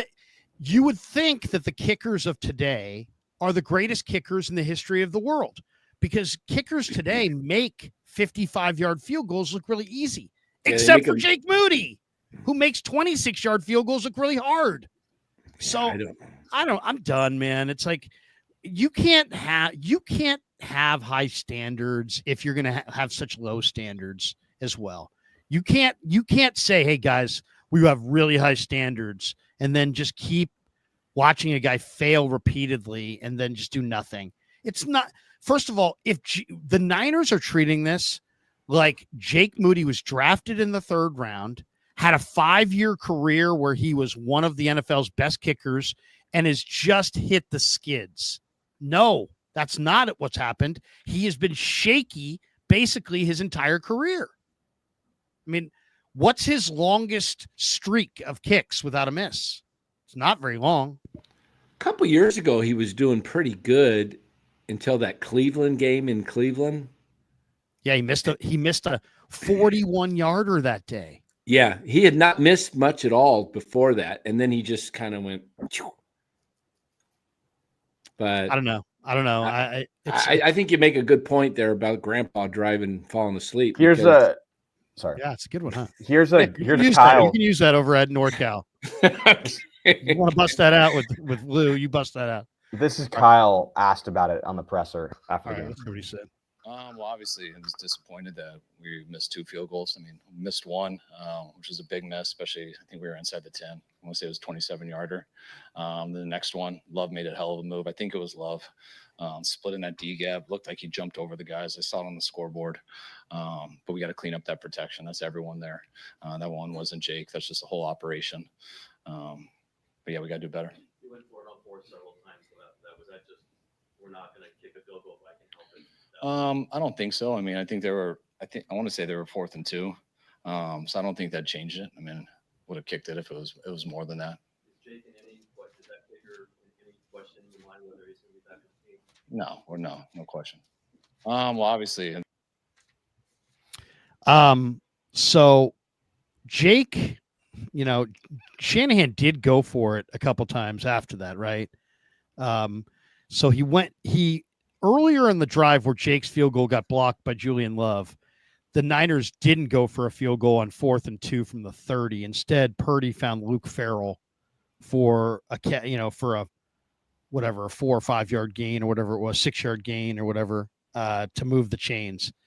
But then we saw Shanahan on the next drive go for 4th and 2 from the 17, and Purdy threw the out to CMC. Just a perfect. That was another, once again, the people that are going to sit there and go, Brock Purdy sucked. Really? That 4th and 2 pass from the 17 to CMC was an absolute high pressure dime on 4th down. And that kept the drive alive. And then Moody, eventually they went for the field goal on 4th and goal from the 13. He made the 32-yarder to cap the 11-play drive to tie the game at 10. But at that point, Shanahan, 4th and 2 from the 17, I thought for sure he would have gone for the field goal. The fact that he didn't go for the field goal there means he was losing confidence in Moody, don't you think? I mean, it's a tie game. It's they're down 3. They only needed a field goal. He'd rather take a chance on giving the ball over on downs in the 4th quarter than have his field goal kicker come on for what would have been like a 30-yarder or 17, yeah, 17, 32 or something like that. 35, yeah, something like that. You can't. It's like you can say on the podium anything you want. Yeah, no question. How you call the game tells us how you feel about your kicker. Yeah, 100%.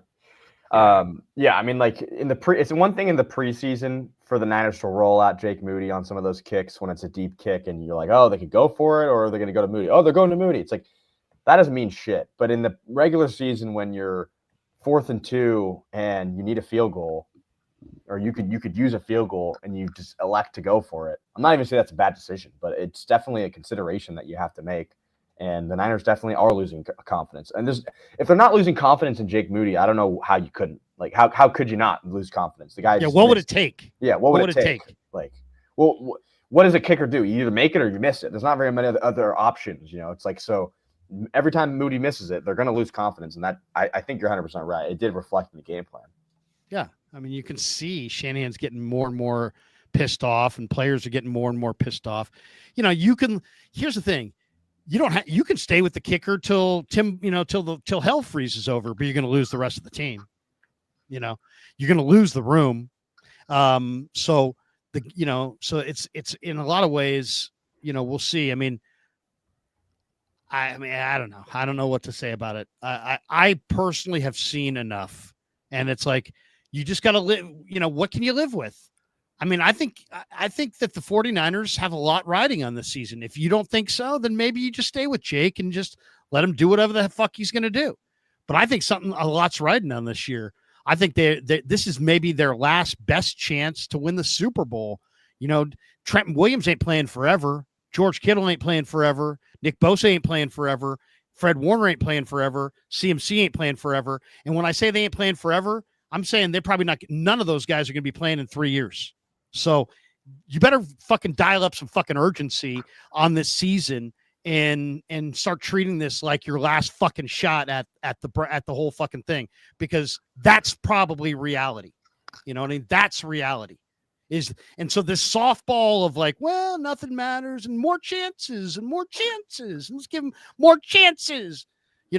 one of these days, Jed's going to yank your sheets and you're not going to have any more chances. And then you're going to sit there and go, I wonder, maybe I shouldn't have wasted all my fucking chances on my kicker that can't kick for shit. Just think about that. Think about that. This guy is going to be good enough to somehow hit stride and become this great kicker and one of the best kickers in football. No.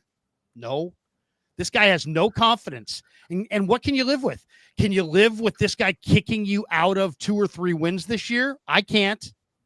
Or can you live with the fact that maybe he's going to go somewhere else and be good? I can live with that. I can live with Jake Moody being a really good kicker for the freaking Atlanta Falcons for the next decade. I can live with that. I can't live with him costing this 49er team in what might be their last best chance at a Super Bowl 2 or 3 wins. The difference between going to the Super Bowl and not going to the Super Bowl is probably going to be the difference between hosting a playoff game and playing that game in Philly or Green Bay. So let's get serious, guys. Let's dial it up. Let's not, tomorrow's promised to nobody. And if you guys go down with this bad kicker, you're fools. You're total fools. So I don't know. We'll see where this goes. The questions are going to start getting a little bit more pointed, and eventually the questions are going to come from the owner. They're not going to come from Grant Cohn, Larry Krueger, or Dave Lombardi. Wait, it wasn't coming from Dave, but you know what I'm saying? It's not coming from the media. It's not. It's going to be coming from Jed and Dr. John and Denise, and they're going to be like, "Hey, Kyle. Hey, John. What the fuck?" And then what?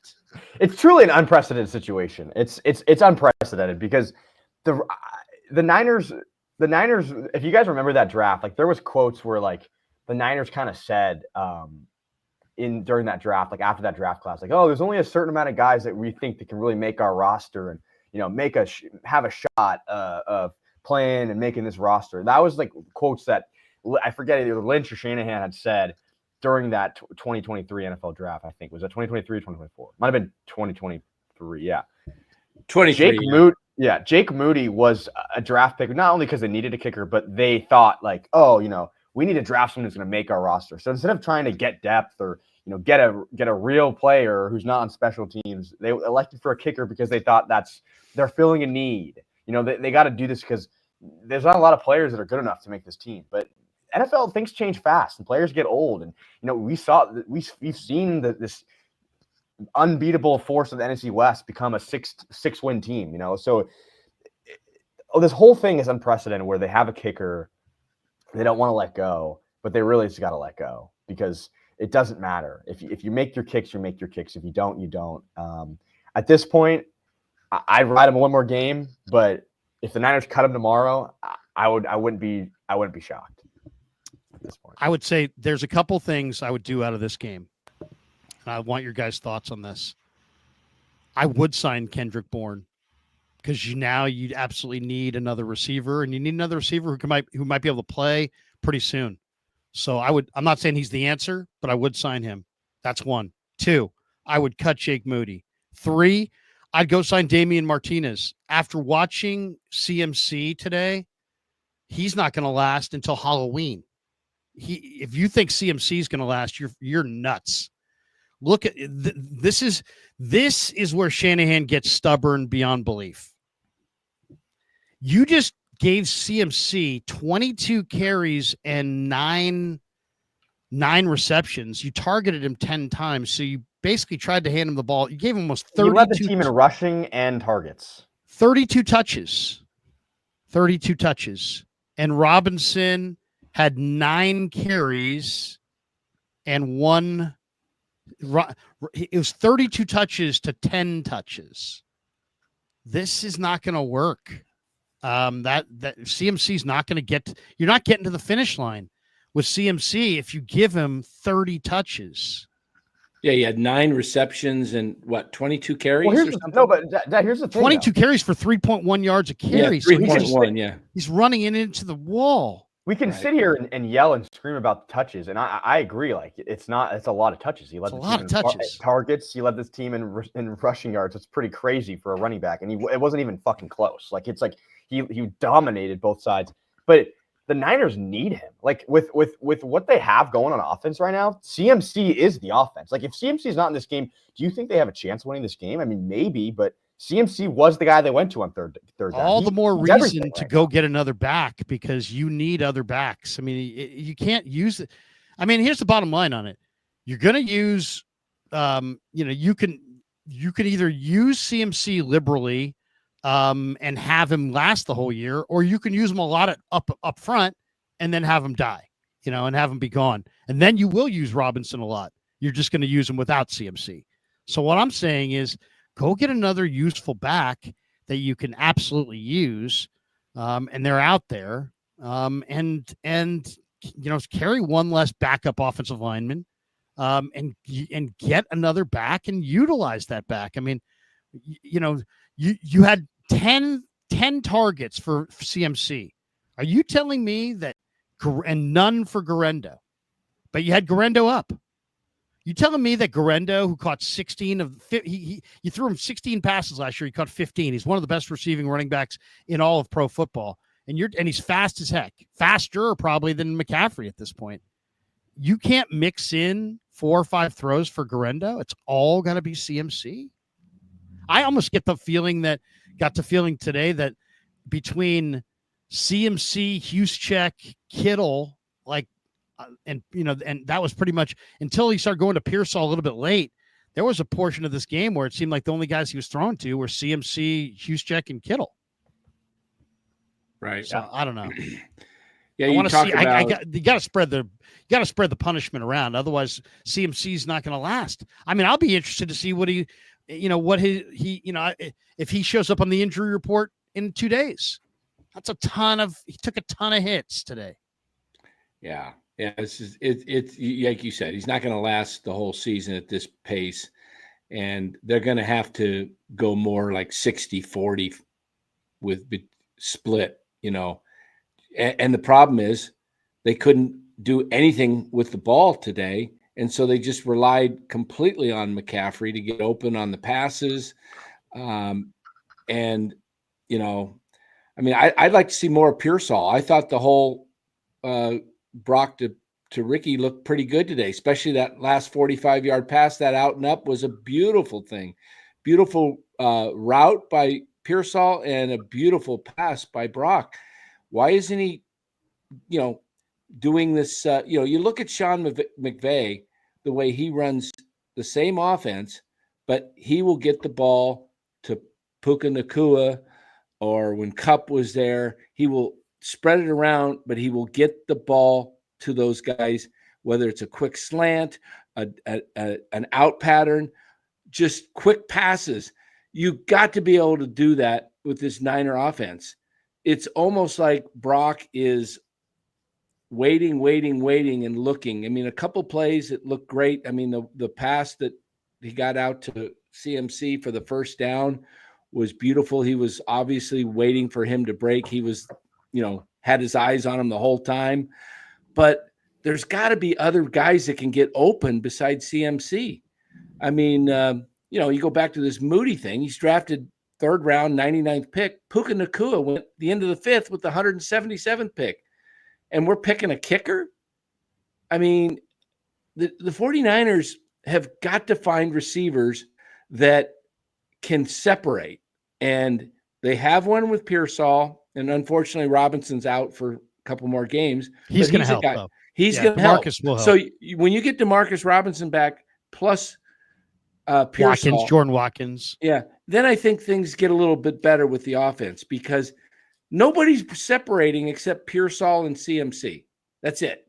And Kittle. And then he goes down. So I mean, wide receivers today accounted for only 6 catches, 4 from Pearsall, 2 for Jennings. Yeah, because they didn't even throw a pass to a wide receiver other than those. So the other thing in this game is, the 49ers got a good defensive effort out of Robert Saleh, but the Niners only got 1 sack. It was from Bosa. They only had 2 hits, one from Gross Matos and one from Bosa all day. where Seattle also had 1 sack, but they at least got 8 hits on Purdy. You know, I mean, I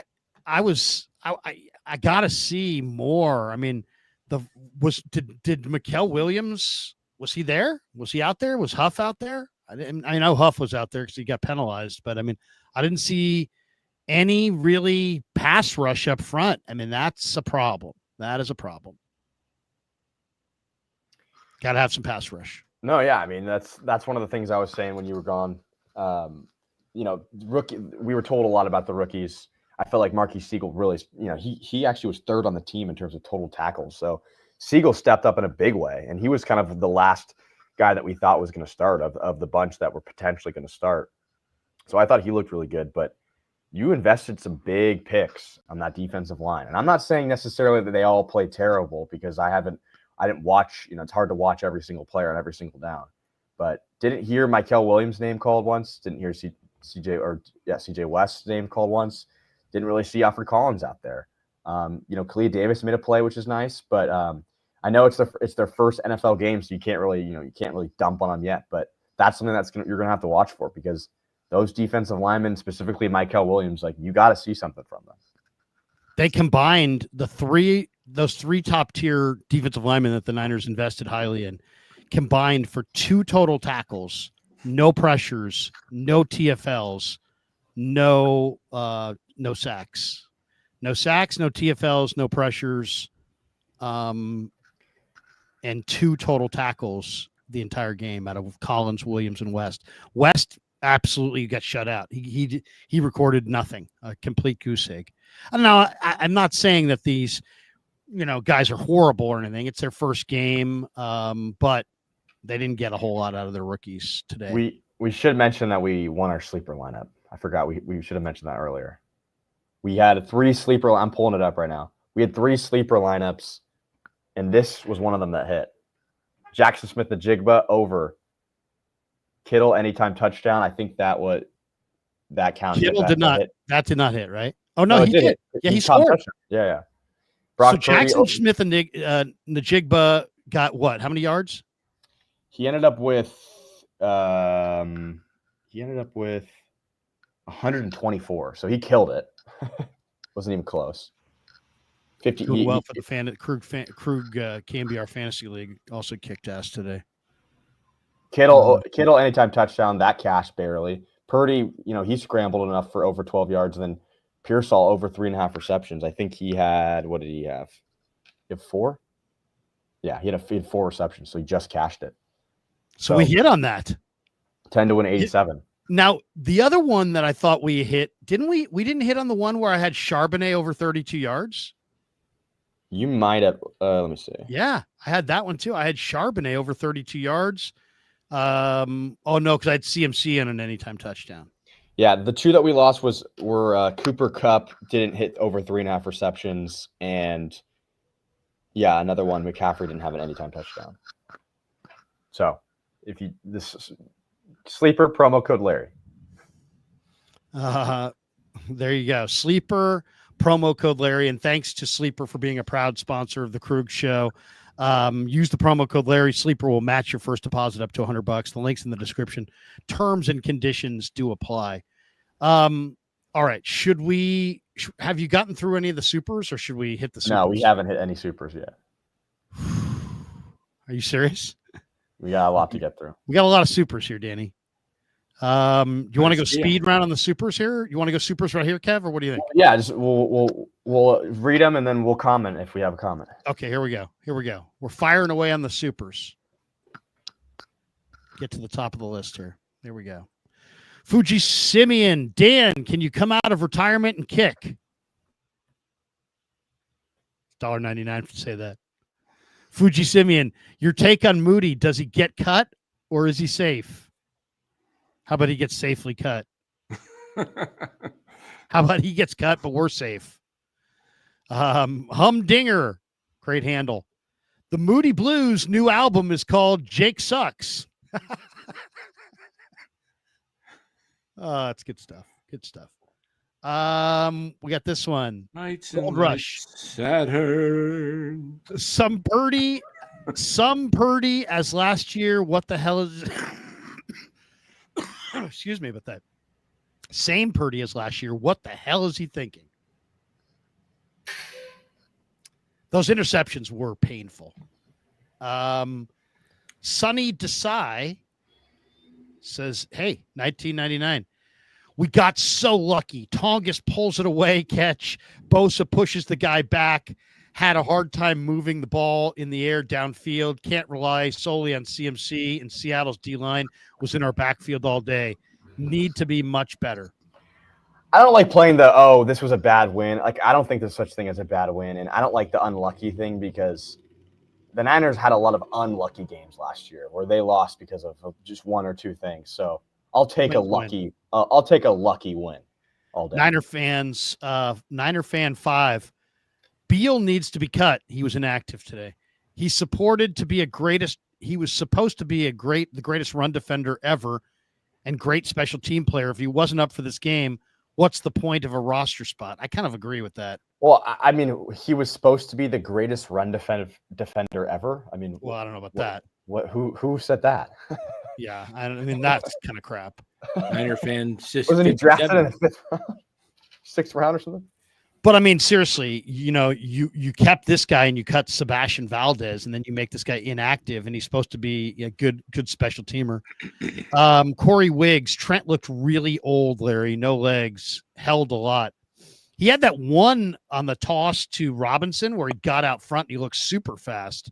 So I don't know about that, but he is getting old. I mean, that's the urgency of this thing. You got to dial up your urgency because, this whole I got to be honest. I don't know how you guys felt about this. A few weeks ago when Shanahan was on with Sirius XM and he's like, I hope we can find our way to the playoffs. It's like, that's not the standard you need to set. Even if you thought that, I wouldn't say that. It's like, that's not the standard. The standard should be get to the number 1 seed in the NFC and have the playoff run roll through your place. And then you got a great shot. That's what happened a couple years ago when you went to the Super Bowl. Detroit came here. Green Bay came here. And you were good enough to vanquish them, barely, but did, and got to the Super Bowl. You really think you're going to Philly? How did that work out for you? You think you're going to Green Bay? You think you're going to Detroit? You think you can go on the road and do this? You're not going that good. So, and you're not that talented. So, yeah, the Niners better reassess this whole, I know they're going after it. Heck, I mean, it's not like they're trying not to win or anything. They're trying to win. But this kind of hey, let's improve as we go. No, I don't want to cough up a bunch of games early in the year because you're too wed and stubborn to get rid of your crappy kicker. Move on from your kicker. And if it costs you games and you have to go to Philly, it's probably going to cost you a Super Bowl berth. And most definitely, if you got to go to Philly, you're done. Yeah, I mean, seriously, your best shot is to get another back, ease off the throttle on the use of CMC, do what they did today. You saw what they did. If you didn't, go check it out. They gave one guy 10, 12 touches. They gave the other guy 10, 12 touches. Do that. Give him 10, 12 touches and get somebody else that you trust. Don't put this whole thing on him or you're not getting there. I mean, Who cares if you have a big September with CMC if he's not if CMC doesn't make it to Halloween, but he has a great September. Were you smart in the way you utilized him? No. You got to get through the season. Yeah. I mean, look at Harbaugh and the Chargers. They're trying to run Omari and Hampton. Did they run him into the ground? No, they gave him 10, 12 carries. Okay, that was Corey Wiggs. We got this one from Harry Johnson. Yes. Defense looks bigger, faster, will only get better. Okay. Eric Bachniars. How does Moody stay on this team? Lair, how are we doing with CJ West? The CJ West I hate quarterback shirts. Yeah, Kev, we've got some people who want new merch. Can we come up with an I hate quarterback CJ West t-shirt for the Krug Show store? We can try. Kev, I'm putting you in charge. LOL. That's Eric. So I hate quarterbacks from the inactive list. Yeah. CJ. Yeah. I hate quarterbacks, especially when I don't make any tackles. Let's not make fun of CJ. He's too tough. Niner fans, Beal needs to be cut. Wow, all this anti-Beal talk. He's supposed to be a great run defender and special teams player. If he wasn't up for this one, he was wasting a roster spot. I think that was the same one, wasn't it? Is that the same one? Might just double tap that. I think he doubled. That's what happens. People just, they give once, they give twice. Come on Friday. CMC, Ricky, Brock had two weapons, 75% of the game. That's why Brock pressed. None of the other wide receivers get anywhere close to open. Exactly. They never Probably get no open. truth in that. Dimitrov. Pearsall is nasty. Love that kid. Thomas, can you give a breakdown on how the rookies played? Well, I thought Siegel played pretty well. I thought Stout had the toughest assignment. I thought he played really well. Now, Stout also gave up some catches, and it wasn't going to be perfect because he had the toughest assignment of the day. He had to guard Cooper Kupp out of the slot, and he had to stay in against the run, and their run game was really, really good. But I thought he made a number of plays.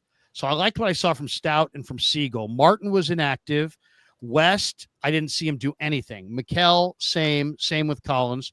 Connor Colby came off the bench in a pinch for Pooney, but just for a very short amount of time, a play or two. Jordan James didn't play. Jordan Watkins didn't play. Is there any other rookies that I'm leaving off there, Kev? Danny, do you remember? CJ West didn't play, right? No, he played. He just didn't. Oh, he did. Okay. He didn't do anything. As far he didn't get on the stat sheet. The one thing I want to say about Upton Stout, he got called for the PI in the end zone on third down. Then it led to a touchdown. Whatever happened to the not catchable ball anymore? Does nobody call that anymore? I mean, come on. The guy that was 8 yards out of bounds. Right. The guy, if Cooper Kupp had been in the absolute corner of the end zone, he would have had to leap about 50 inches in the air to get a finger on that ball. Yeah. And why does nobody call that anymore? I don't get that. That to me was not a catchable ball. I agree. Heck Dell says, got ourselves a tight end too? No. I mean, they don't. I mean, Farrell is a blocker, but they don't have much of a receiver. I guess Tongas. I mean, heck, I'll say this. Tongas is a good receiver. Tongas is a good receiver. You saw it tonight. He's got good hands. Or today. JC Mania, Jake Tongas, can you stay? Can you stay the other Jakes? In other words, you asking Tongas to be the kicker? Is that what it is? We got this one. The tale of two Jakes. Bill Rose. Seriously. Need more points off of long drives. Yeah, no question. We got this one. Fujisimi and Larry and Kev. What were you drinking for the game? I was drinking a coffee. I was just drinking ice water today. I had a lot of ice water. I was powering down some ice water. It's hot out here. Norris Mitchell. What's up, Norris? We got this one from Dimitrov. How about some more play action? Everyone's going to be on CMC anyway. Kyle should have something in that genius playbook.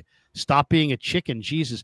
Didn't you seem, I'll look for our breakdown tonight, but didn't it seem like Brock was under center a lot more than in the shotgun? Seemed like last year he was in the shotgun a lot more. Today, he seemed like he was under center a lot more. I feel like they were prioritizing the run game, and they were doing a lot of play action. There was a couple times where Purdy had to make some tough throws because they fought through the play action and were right in his lap. But yeah, I feel like they were really trying to run the ball down. The run game was imperative in this one because they don't really have depth at receiver, so I don't really blame them. James Foster says, why no penalty on Love's blocked field goal? It seems like he tried to jump and kicked down Hennessy. How did they get over the top on Hennessy? You're not supposed to vault yourself by using another man's body to push yourself up in the air. But they clearly, somebody over there can either really jump or they use some leverage to get way high because they went right over the top of the cover of the blocking. Well, he kind of fell back too.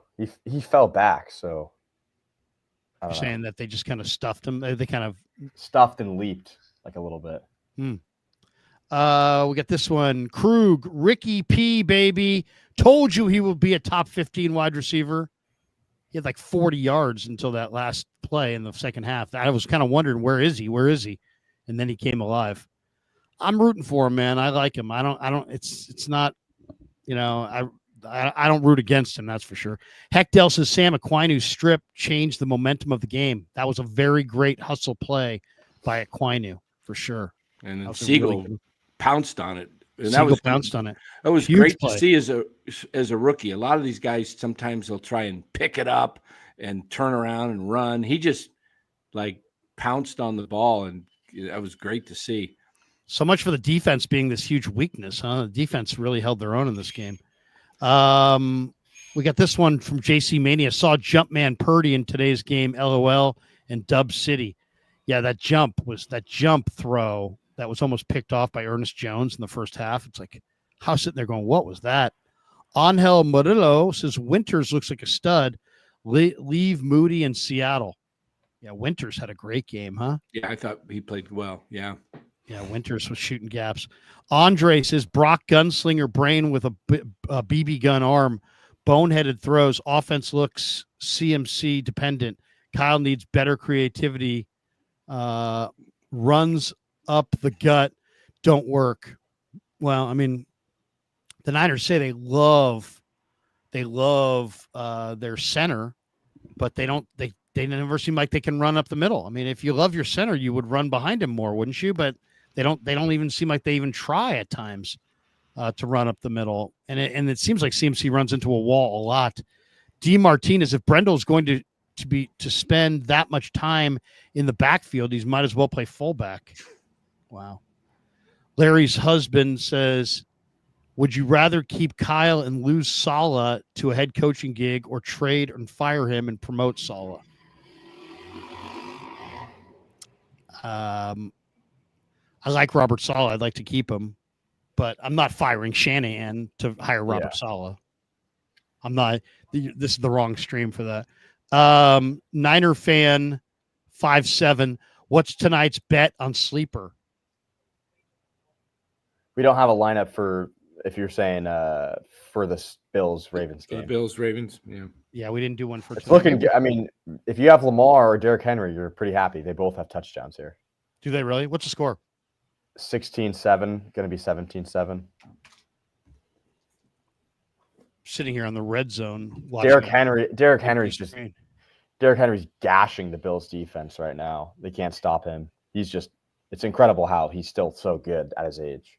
Yeah, It's amazing how Buffalo never gets good enough defensively, huh? They're just not.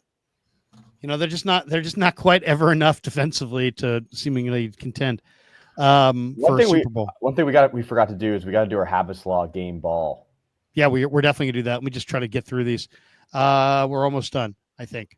Heckdell says, give me healthy CMC, Kittle, Pearsall, DeMarcus Robinson, Jennings, Jordan Watkins, and we're good. Okay. I'd like one more back, that's for sure. But I like those receivers too. Rick James, his team looks slow. Weapons getting hurt fast. CMC won't last this way. Brock turning to too much Favre-like. Got to clean up the mistakes. Wide receivers are lame. D is solid. Man, Rick got a lot said there in a very short amount of characters. Yeah, a lot of subjects there. Yeah. A lot of subjects. Shrek had sliders on Hawaiian rolls. Nice idea, Krug. Thanks. Oh, nice. Yeah, I went sliders the other day for my son had a bunch of kids spend the night, and he's like, "Do you need?" There we go. I'm like, you probably need some food. And he goes, "Oh no, we're going out to pizza." I'm like, "Yeah, but you guys are all 16. Something tells me you're going to need more food than that." So I made like 20 sliders. Dan, I put them on a table. I walked into the garage. I came back. They were gone. Gone. Yeah. Absolutely gone. I thought Penny had taken them, the dog, but no, it wasn't Penny. It was these freaking 16-year-olds. JC Mania, you were right about Tongas, Krug. He's him. Yeah, I don't know if I said that. But I like Tongas. Nice guy. I liked him at Cal when he played at Cal. He can catch. He catches the ball, and he's got a good radius, and he's kind of just a fundamentally sound player. He doesn't move anybody off the line of scrimmage in the run game, but he can catch. Yeah. And you saw the necessity for that today. Brett is a brand new member. Thank you, Brett. Thanks for jumping aboard. Michael is in the house. He said, should call about Tyreek Hill or Jalen Waddle. Yeah. Or I'll say this, or Malik Washington. Malik Washington is a tiny little slot receiver from Miami who's really productive. Yeah. Tyreek Hill, no. Not because we don't like him or anything, but just because I think I saw his contract. He's got like a $56 million cap hit next year. So that, if anything you traded him, it would be a 1-year rental. You'd cut him next year. Angel Murillo, Krug, I want to wager 1,000 that Ricky Pearsall will get 1,000 catch yards this season.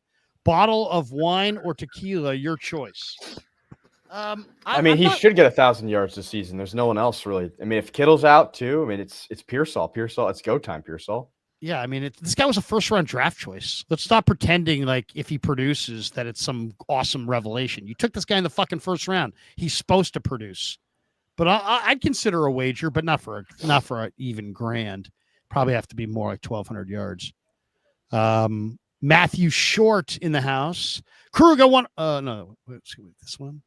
Larry, how long is it going to take for Kyle to see that Moody is a legitimate liability to this team?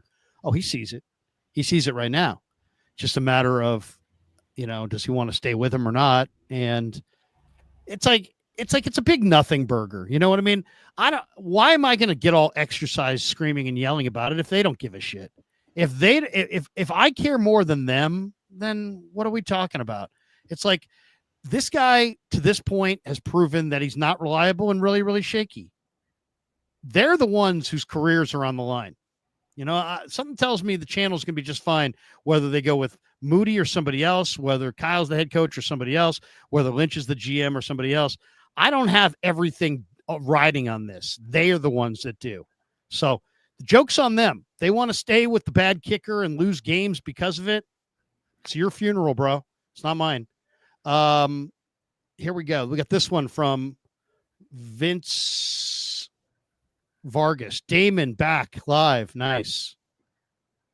And like that, he was gone. Altcoin Emperor. Trent Williams is done. He looked horrible. We barely ran it to the left side.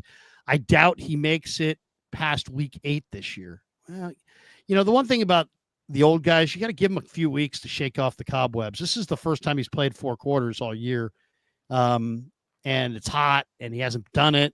Let him work round into shape. I would say give Trent at least 3 or 4 more games before you really critically decide that he's not the same guy that he used to be. Michael Winters was giving Bowman flashbacks in that 53 jersey. He did look great.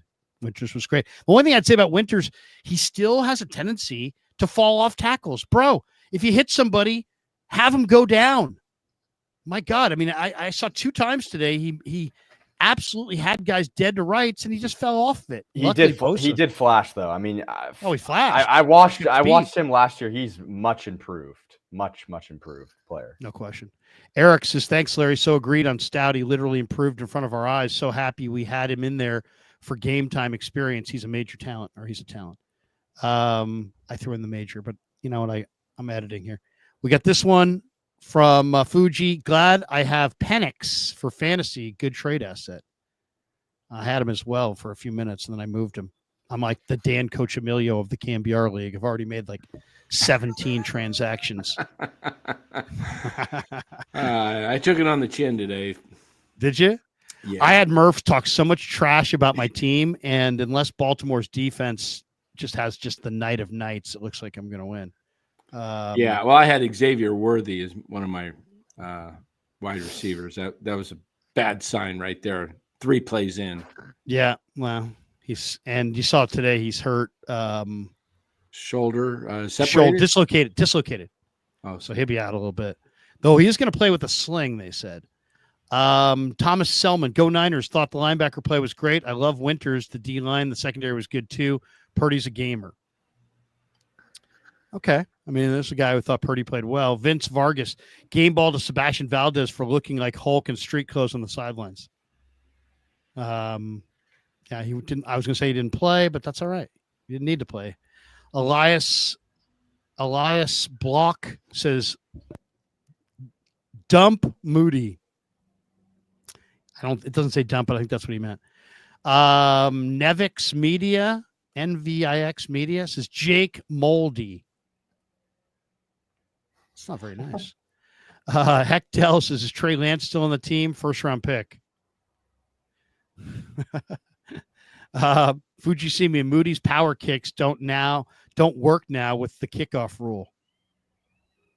We got this one. Tony Uga, what does that say? Uga Tafa? It's the first game, Damon. Relax. Sound like Grant Cohn. I don't know. What did Damon, was Damon losing it when I was not in the room? He was pretty hot, yeah. He was pretty hot. Digital Drew in the house, member for 11 months. He says, the mood sucks, gents. They went on the road to Seattle and won. You'd think they got blown out. FFS. The season is too short for shitting on wins. I hear. No, I know. I agree. I agree. I agree. They won. They won despite a lot of things, and that's a positive and a negative. You know, they didn't look great in some areas. They still won, and they won because they won despite it. It's a huge win. It's a division win on the road, and you have a chance. You put yourself in a position now. You go into New Orleans, who's maybe one of the worst offensive teams in the league. The Niners should go in there and handle them. No question. Take care of business. It's almost time for our Habbas Law game balls. Jim Molay in the house, though. He says, here's a suggestion. When Moody and the field goal team sets up, bring out some clowns and buckets of confetti because it's a freaking circus. Thank you, Jimmy. I love it. Charlie Higgs, they went up against a tough defense that's a division rival while having no wide receiver threat and no tight end. How is this a bad win? Really bad take. Who said it was a bad win? I think Damon was saying it was a bad win, and I was saying that there's no such thing as really a bad win. Especially, it was a great win, but in the midst of it, you probably have reached the end of the line with your bad kicker, who's proven at this point that he's not good. If he's proven anything, if he's proven anything at all, it's that he's not good. There's only two things that you could say about the kicker. Either he still has more to prove, or he's proven what he is, and he's not good. Matthew Short, Larry, our offensive line is terrible. Purdy had little to much Favre in him. We are still going to be terrible in the red zone. The red zone thing. Hopefully DeMarcus Robinson will help when he gets ready. That's kind of like you think about this. What would you rather have? Is a so-called bad win or a good loss? The moral advantages of losing have been greatly exaggerated. I believe strongly in that. You got to win. It's about winning. Yeah. Clarence Beeks, member for 39 months. He said, Bosa biceps. The beach is that way. Bosa had a great day, man. He saved their bacon. Yeah. Chiefs made it to the Super Bowl last year with about 10 bad wins. I know. Seriously. 49er fan 57. Nick Bosa had 6 tackles, 3 for a loss, a sack, and a forced fumble, and a fumble recovery.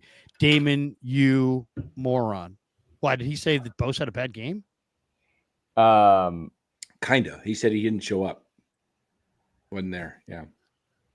I don't know what he was saying. Maybe Damon wasn't watching that close. Jim Molay said, my favorite moment, Tonga scored a go-ahead touchdown and then immediately has to cover the end on the point after attempt. Yeah, well, that's, he's the guy up on special teams, right? He had to be the starting receiver and the special team guy. Yeah, exactly. And we got this one right here from Mao Boing. He says, our current kicker dictates how the game goes. Okay. Jim Molay, maybe Moody's problem is the 2-step approach. Perhaps he should consider a 3-step approach to the ball. That was last year. He did the 3-step. Yeah, I think he's being sarcastic. He's being sarcastic. Oh, yeah. If he just had that extra 3rd step. Maybe he should try and invent a 1-step or a 4-step. That would be such a great question to ask Boyer. Boyer is just hating life right now. He's like, why'd I take this job? He's like Mr. Special Teams, and like every possible thing that could go wrong on special teams today did pretty much. Well, apparently he got no assurances, so he might be fucked. Yeah, he got no assurances. Harry Johnson, signing Tucker would be a happy ending to our kicking problem. Happy ending. Great. I see what you did there. Look at that. We got a comedian here. There'd be a lot of complaining people, but a lot of happy people. It would be a very polarizing move. Mark T. Engberg, Jake Tongus with the catch 4. All right, I don't know about that. It was a week 1 game, but it was a great catch. Tangy, I'll spot Larry for the swear jar. Thank you. Thank you. Look who's in the house. Look who's back there. I just heard him. Wait a second. He popped out. And then he was gone. We'll see if he's there. We're almost done with these, and then we'll do the game ball. We'll do the game ball. Okay, we got this one from Pluffy Phil. Low-key hero, Mikael Williams. He was double-teamed with another lineman nudging him, giving Bosa the one-on-one opportunity to strip and seal the game. Didn't see that. That's good knowledge. JD's in the house. What's up, JD? What's going on, guys? Can you hear me? Doing? We're just finishing up a couple of these, and we're going to go game balls, but we want your thoughts. Let me just get through these last few supers. NBA Elias, if the Niners keep Moody, the offense and play calling needs to be better in the red zone. Red zone offense was awful today. Mark T. Enberg, pound the Jake Moody anytime doink on the sleeper and tell him Larry sent you. Thank you. Now we have people doing material on the commercials. Cody Bezsovek, how is Moody still on this team? Can someone ask Kyle, how do you keep supporting this guy? No evidence shows he can be a kicker in this league. That might be the question right there. Why? Kyle, how you doing? Larry Krueger, why? Mark T. Engberg, 49ers are in an abusive relationship with Moody. Oh, nice. JC Mania, welcome back, Greg Joseph, everybody. He's been staying at the Hyatt in Santa Clara. JC Mania, Jake Tongus can stay. The other 2 Jakes can go. Could you imagine if it was like game balls? Hey, game ball for Jake Tongus. The other guys, get out of here. I don't think so, but it would be funny. Claudaddy Arcades, and we're off to New Orleans next week, courtesy of Claudaddy Arcades, who's a great follow on Instagram, at Claw_Daddy_Arcades. He's in the going chat. next week? Yes, we're going to New Orleans. Thanks to Claudaddy. Thanks to Claudaddy Arcades, who's sending Kev and I to New Orleans. He says, off to New Orleans, boys. Leave Moody at SFO. Maybe we should take Jake with us to the LSU Florida game and then just leave him in Baton Rouge. Oh, you're going Saturday night to LSU, huh? Yeah, we're going Florida, to LSU. who lost this week, right? Yeah, Florida lost to South Florida. Claudaddy Arcades. Oh, we got that one. I used to live down there in New Orleans and just north of New Orleans. LSU is a religion down there. Oh, yeah. Absolutely. I mean, Nicholas's Moody made Bosa's fumble possible, kept them in it. Okay, no question. We got this one from Flippin' Shrub. Purdy isn't afraid to give his receivers a chance. He prays and throws. It worked a lot, but it's risky. He prays. It's called 50-50 balls. Angel Murillo says 1.2 thousand yards, then Krug, bottle of wine or tequila, your choice. I'm a man of my word. I'll go bottle of wine. I will take a bottle of wine. You can have a bottle of tequila if you want. I'll get you your tequila. You're on. Angel Murillo, you're on. You're absolutely on. 12 hun. If Ricky goes over 12 hun, you get your bottle. If he doesn't go for 12 hun, I get the bottle. Yeah. We're on. That's a deal. Matthew Short. I agree with Damian Martinez. I agree. Get Damian Martinez. The last time we had the Miami Hurricane running back, we were pretty good. Plus, he's a better option than Garendo. Okay. And we have this last one, I think, from Toyota Mo. Last year, when Moody was out, those replacement kickers they brought in did a great job. What are we waiting for? I thought that was the last one, but we have this one from Mice Guys Style. Hi. It says Jake Moody, make poopy. Okay. It's well said. It's well thought out, well reasoned. JC Mania, LOL, might be getting my tight ends confused. Who was the tight end that was the basketball player that you were really high on? That was Mason Pline. Also, won't see Seattle again until week 18. That's amazing. And this is the last super. This is super number 76 from JC Mania. Enjoy the food down there in Louisiana. Oh, yeah. We'll take Kev out to a couple real nice dinners. It should be a really good time. All right. We welcome in JD. And JD, Why don't we get JD's thoughts quickly on the game, and then we'll go around with our Habbas game balls. JD, welcome to the extravaganza. There, I'm sure you've been talking about this with Copes and everybody on KMBR. What do the callers say? What was the reaction? Give us your takeaway from this exciting and frustrating 49er victory. Yeah, biggest takeaway, guys, is just the fact that they found a way to win, and had they not, the whole game would have felt like a complete extension of 2024. So that I think is first and foremost. I mean, the entire tone of today and the way we view this team after an offseason of trying, I think they were really trying to have it be viewed completely differently. It just would have felt like, all right, all this time has passed, and it's right back to kind of where it was, with a lot of the same problems that they had at the end of last year at different points popping up today. Biggest takeaway, just overarching, I thought the defense was excellent today. I thought Robert Saleh, huge Robert Saleh day. He was bringing the pressure early, and then they settled in late. And so, Bosa comes up with obviously the big turnover there at the end after the 49ers go ahead. Tonjes, incredible. He turned an interception that would have lost the game into a game-winning touchdown. It was an unbelievable play. I don't know if you guys did you guys have the next gen stats note on Tonjes? Did you guys see that? If not, I can give it to you. Yeah, share it with us. We'd love to yeah, hear. next gen stats. Purdy's touchdown pass to Tonjes had a completion probability of 14.7%. It was the most improbable completion of the entire weekend.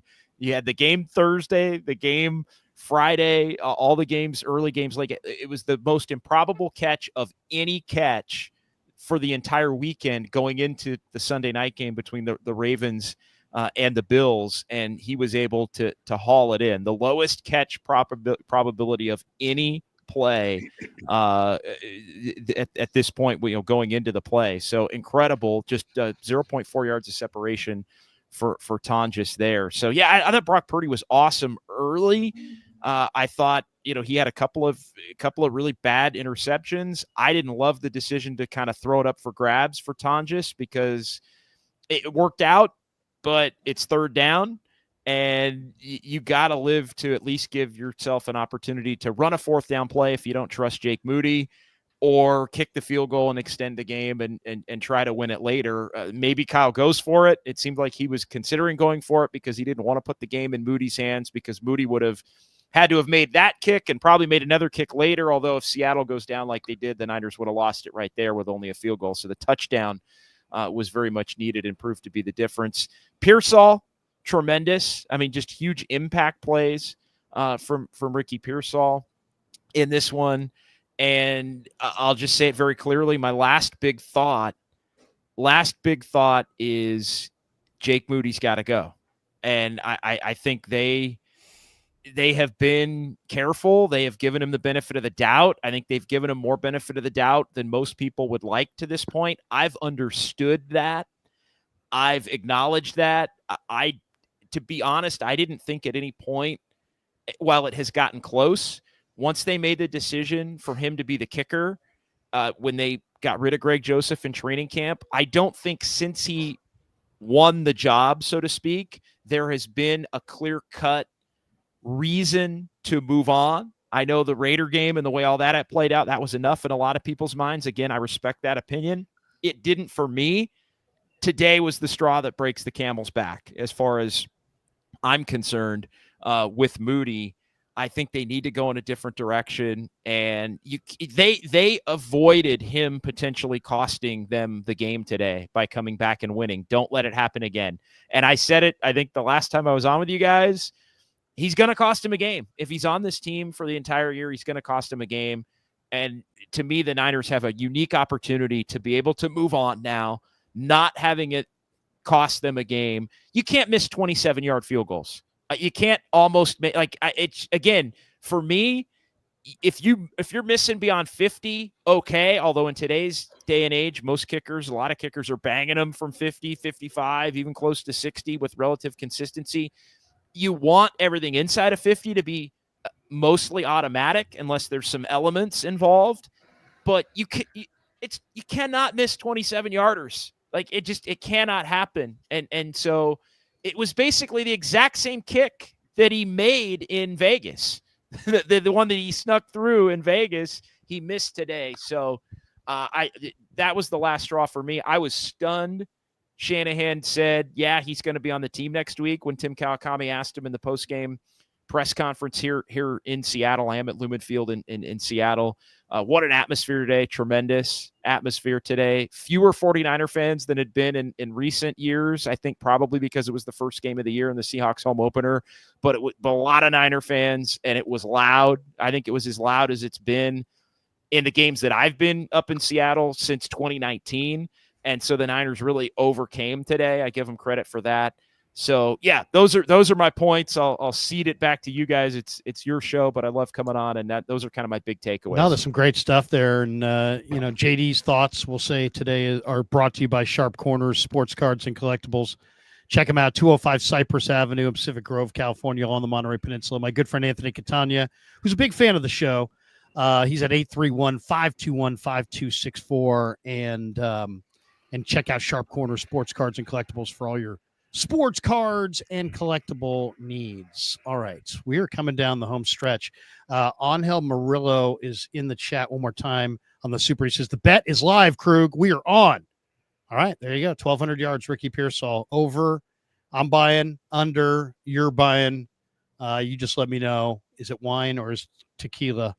I'll take a nice bottle of wine. I could go with tequila, but you know what? Something tells me the smarter play would be go with the wine.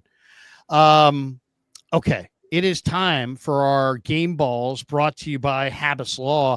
Habbas Law is a proud sponsor of the Krug Show, and they're fantastic. For more than 40 years, Omar Habbas and his son Tarek have been standing up for people right here in the Bay Area in Northern California. They're fierce, they're relentless, they're outstanding attorneys who don't back down until justice is done.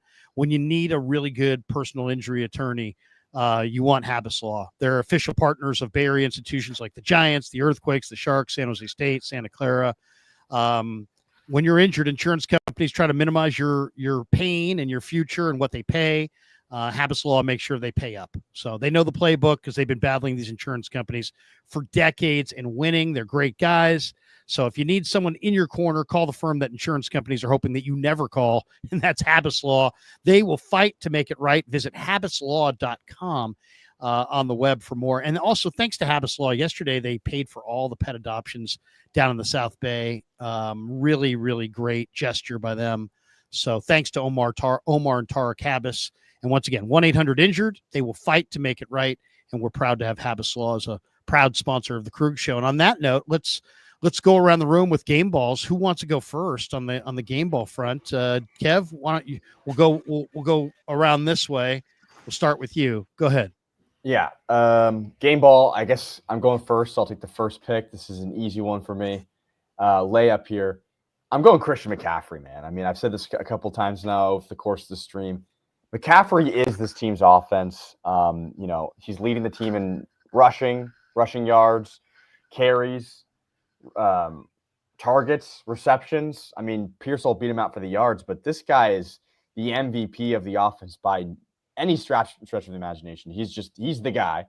And they're continuing to use him like he is that MVP caliber player.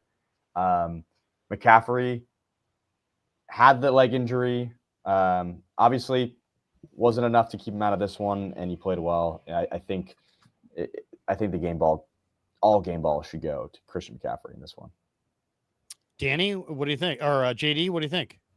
I will go with, you got to go with Jake Tonjes, right? I think he has to get the game ball, and I'll just take him off the board because if he doesn't make the play that he did, we're talking about a loss, and the 49ers are 0-1. I mean, that was an interception. I think everybody that could see that play inside Lumen Field, and it was down in the end zone where my seat in the press box was closest to in that corner side, a great view of it. I think everybody in the building thought it was going to be picked, including the defender that Jake Tonjes took it away from. So you talk about a play, and there are others who are on the board that I'll leave for Dan, I'll leave for Krug, but none of any of the great things that anybody else did, great pick by Kev, happen if Jake Tonjes doesn't snatch that ball away for his first career touchdown. What a cool first career touchdown, by the way. That is a story. And I know the guys in the locker room, I'll give you a little, Diamador Lenore and Trent Williams, they couldn't believe it when they were asked about it. Our friend Austin Scott from the KMBR digital team was down there, put together a great little package of answers on the play. It was just, Lenore said it was like a movie, slow motion. It's going up. He said it was a play he'd never forget. So just an awesome first touchdown for Tonjes and a great win. Danny, what do you think? Who gets your game ball? Well, yeah, I was going to go with Jake there. He got the Cal jersey shirt on there. He's talking to my brother after the game. My brother is one of the coaches at Cal right now and knows Jake pretty well. And is your brother coaching at Cal? Yeah, he's on the coaching staff at Cal. Yeah. Football? Yeah. Basketball? Mm-hmm. Football. Okay. Football. He's been there for 15. So you're not years. Maybe the other brother. You have one brother that was coaching basketball. Right. Yeah. He retired. Yeah. Okay. But other brother. Ron is still at Cal. But yeah, I talked to him about Jake. He says, great kid from Los Gatos High School. And, what a tremendous catch it was. In fact, I didn't realize it. They mentioned it on one of the earlier catches was his first catch in the NFL. So I think he had 3 catches today. All of them were first. So I thought the one where he caught it for a first down and then he kind of, wormed his way for an extra yard was great awareness, knowing that he needed that extra yard to get, he wasn't touched. But since we're picking different guys, I'm going to go with Nick Bosa. I'll go with Nick Bosa for the sack I think he was it credit for the sack on that play, I think, or I know he had 1 sack credited to him. That was it. He got a sack, a fumble, and a recovery. He got the hat trick. So coming up in a critical moment, and that's what you need. You need your stars to show up at critical times. He showed up, and great to see. And Nick Bosa is my guy. Okay, those are all good. To me, and I said it to JD and Copes in the pregame that, man, get ready for Seattle. They're running the hell out of it in the preseason. They ran in the preseason for 5.5 yards a carry. They came out on that first drive and they said, "Here's Charbonnet," and they scored a touchdown. And it looked like they were going to run it down the Niners' throats. And I think if they had some more success, they would have. But Fred Warner and D. Winters came to play. Warner went out early with an injury. Looked like he got his mouth bloodied. He wound up with 8 tackles, 4 solo, and a TFL. D. Winters had 6 tackles, 5 of them solo, and 2 TFLs. And they single-handedly really held down this rushing attack. Now, Seattle still ran effectively at times, but 26 carries for 84 yards, only 3-2 a carry. And once again, they had been running the ball 5 yards a carry throughout the preseason against all 3 teams that they faced. So they were going to run it. The Niners knew it. Warner went out early with an injury, and it was like, uh-oh, that's a bad sign. And he came back in. He played the rest of the game, probably a little hurt. I don't know what his injury was. I don't know if they said, JD, in the locker room, but it looked like he was spitting blood. Nose. He had a bloody nose or something. I think he got kicked in the face. And ended up with a cut and or a nosebleed there. And so he had, there was some blood. He spat out blood as he was kind of going to the sideline on it, but nothing, no concussion or anything like that. But yeah, it looked like he took a foot that kind of got in the helmet, in the face mask. Well, as as they always used to say, everybody's got a plan until you taste your own blood. And then all of a sudden, the plan goes awry. But Fred Warner and D. Winters, to hold down this rushing duo, it really started there. If Seattle had come out and they had effectively run the ball, then Sam Darnold, probably throw a few less times than he had to throw, would have been more open Jackson Smith-Njigba. So to me, holding Charbonnet to 3.9 a carry, but basically holding Kenneth Walker to nothing. He had 10 carries for 20 yards, 2 yards a pop for K9. That's damn good. So Winters and Warner get my game ball and my undying respect, because this game would have gone south. They would not have won this game if those guys didn't step up and play the run exceptionally well, and they did. Can I give a nod to Pearsall too? Yeah, just a absolutely. quick one. I won't Sure. filibuster on it. I don't. But Ricky Pearsall, 4 catches for 108 yards. The big 45-yarder. That was a great double move. Like, it was just it was a beautifully ran route. They need him to be impactful. He was impactful today. Again, he made the most of 4 catches going over 100 yards, and hit Purdy to him. We watched it, Krug, in training camp from the being out at practice. You could see the connection building, and the connection that they built. Yes, Tonjes was the you needed that to win the game, but you also needed the Purdy to Pearsall 45-yarder on the double move to set it up. So I think we got to give Ricky Pearsall in a game where there's the first real game where I think he's a part of the opposition's game plan because of where he is in the 49ers pecking order. He made a big-time positive impact on helping them win this game. Absolutely. Hey, by the way, any word from Kyle on Kittle's timeline for the hamstring? No, but both are going to MRIs, right? Exactly. Both him and Juwan Jennings with the shoulder, Kev, going to get MRIs. So there wasn't an initial real thought, but I mean, to me, and that was on the play where Purdy got sacked. I don't know if you guys talked about it. So he ran a deep route and just kind of felt something, immediately took himself off the field as the series went on, and went right to the tent, got examined, and it was pretty quick when it sounded like he knew. It looked like he knew. At least 3 weeks. I think it's at least, that's exactly. I think it's at least 3 weeks, and it's probably 4 games if it's 3 weeks, because the 49ers have that Thursday night game. So they could be without Kittle and Jennings, Krug, here moving forward. Kendrick Bourne's already out Robinson. You're already at Robinson, so yeah, you're already out Robinson. So they still, I think, are on the wide receiver market again here, and we'll see. Maybe it's Kendrick Bourne, maybe it's somebody else. Robbie Chosen getting loose in the bullpen. That's a different sport. All right, that is the Habbas Law Player of the Game, brought to you by Habbas Law, 1-800-INJURED. They will fight to make it right. The 49ers fought to make it right today. Couple more supers before we bolt for the door. We have this one from Propa. He says, Kyle needs to be asked what message it sends to his team and the fans to keep rolling Moody out there. The vets can't be happy about it either. That's a major factor. Humdinger says, famous Animal House quote, Tongus. Very nice. One of the greatest movies of all time. Crazy Uncle A-Bomb. Ugly wins are where legends are made. Hashtag Purdy. Hashtag Bosa. All right, that is going to do it for us. We're 2 hours and almost 2.5 hours into our live stream. If you just tuned in, 49ers win this game. It was a wild one, 17-13.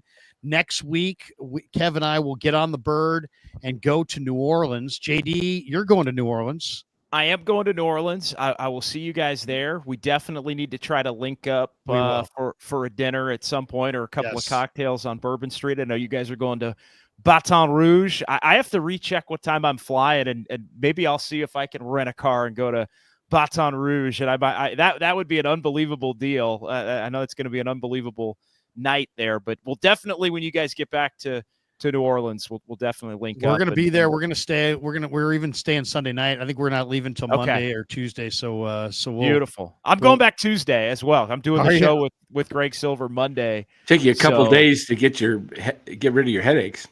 So Sunday night or Monday night, brother. If you're going to be there, I'm all in with you. We're going to be there. We're going to be there, and something tells me it's not going to be an early night. It's going to be a late night. All right, that's going to do it for us, and it's all going to be courtesy, by the way, of Claw Daddy Arcades. Thanks to Claw Daddy for sending us to Nolans, the Big Easy, and we'll be there covering this thing, and we'll do a lot of videos, have a lot of fun in New Orleans, and report back and do our post-game show and pre-game shows and everything from down there. So looking forward to that. All right. Danny, great to see you. Tell people, if they haven't already signed up for NorCal Sports Network, how they can go about doing so. Yeah, just head on over to NorCal Sports Network on YouTube. Our logo is the California flag. with the Bear in there. So there's another NorCal something else. So, but go on over there. We cover pretty much everything related to NorCal sports except the Valkyries. Giants win today? No, they lost. Oh, okay. There you go. JD, when do you appear next on the leader? Yeah, I'm going to be on tomorrow, 10 a.m. until 2, filling in again for the great Greg Papa. And we send our love and well wishes to Papa as well as he continues his battle. And I know today probably was especially difficult for him to not be in Seattle. I was texting back and forth with him a little bit, trying to give him a little bit of the feel. And I know he was locked in. He had, I think, about 20 screens going. He hit me back. I hit him with my view. He hit me back with his view, and it was. I think he had 10 games on at the same time in his view, and iPads and screens and all that. So love to Papa. In for him tomorrow, 10 to 2 with Greg Silver, and in with him throughout the week, 10 to 2 as well. Awesome, and I'll be one of your guests tomorrow. And I think you got one. I think you've got Tuesday, Krug, because I'm flying back from Seattle on Tuesday. So. Okay. I think. I'm not sure actually. I'm not sure if I'm in Tuesday. Oh yeah, I am. I'm in Tuesday. I'm in this Tuesday and next Tuesday. But anyway, thanks to all you guys. Thanks to and of course our thoughts and prayers go out to Greg. Greg, if you're watching, we love you, brother. Get healthy, and we're thinking about you. And we can fill in, but it's just that we're just filling in. Niner fans, the Niners, the coaches, the players, everybody. We all miss you, and get healthy, brother. We love you. Kev, I'll give you final word. Anything you'd like to tell people about the channel or anything we've got coming up or anything that we didn't already hit, please hit right here. Stream tomorrow. Check out the Krug Show, all social medias, Instagram, TikTok, obviously YouTube. Podcast, leave a review, 5-star rating. That's all. Yeah, hit like and subscribe on your way out the door. Very exciting Niner win. Thanks to the panel. Thanks to all of you guys. Thank you to all the people who put out supers. Awesome. In fact, we actually have a couple here where we didn't get. We got this one, I should say, Kenny. Kenny Davis has become a YouTube member. So, Kenny, welcome aboard. Glad to have you. And thanks for jumping in on the Krug Show. And that's going to do it for us. For the fellas, have a great night, everybody. Enjoy the rest of your weekend. And the grind continues. And we'll have more straight ahead. Yeah, never met a man I've been scared of. Careful.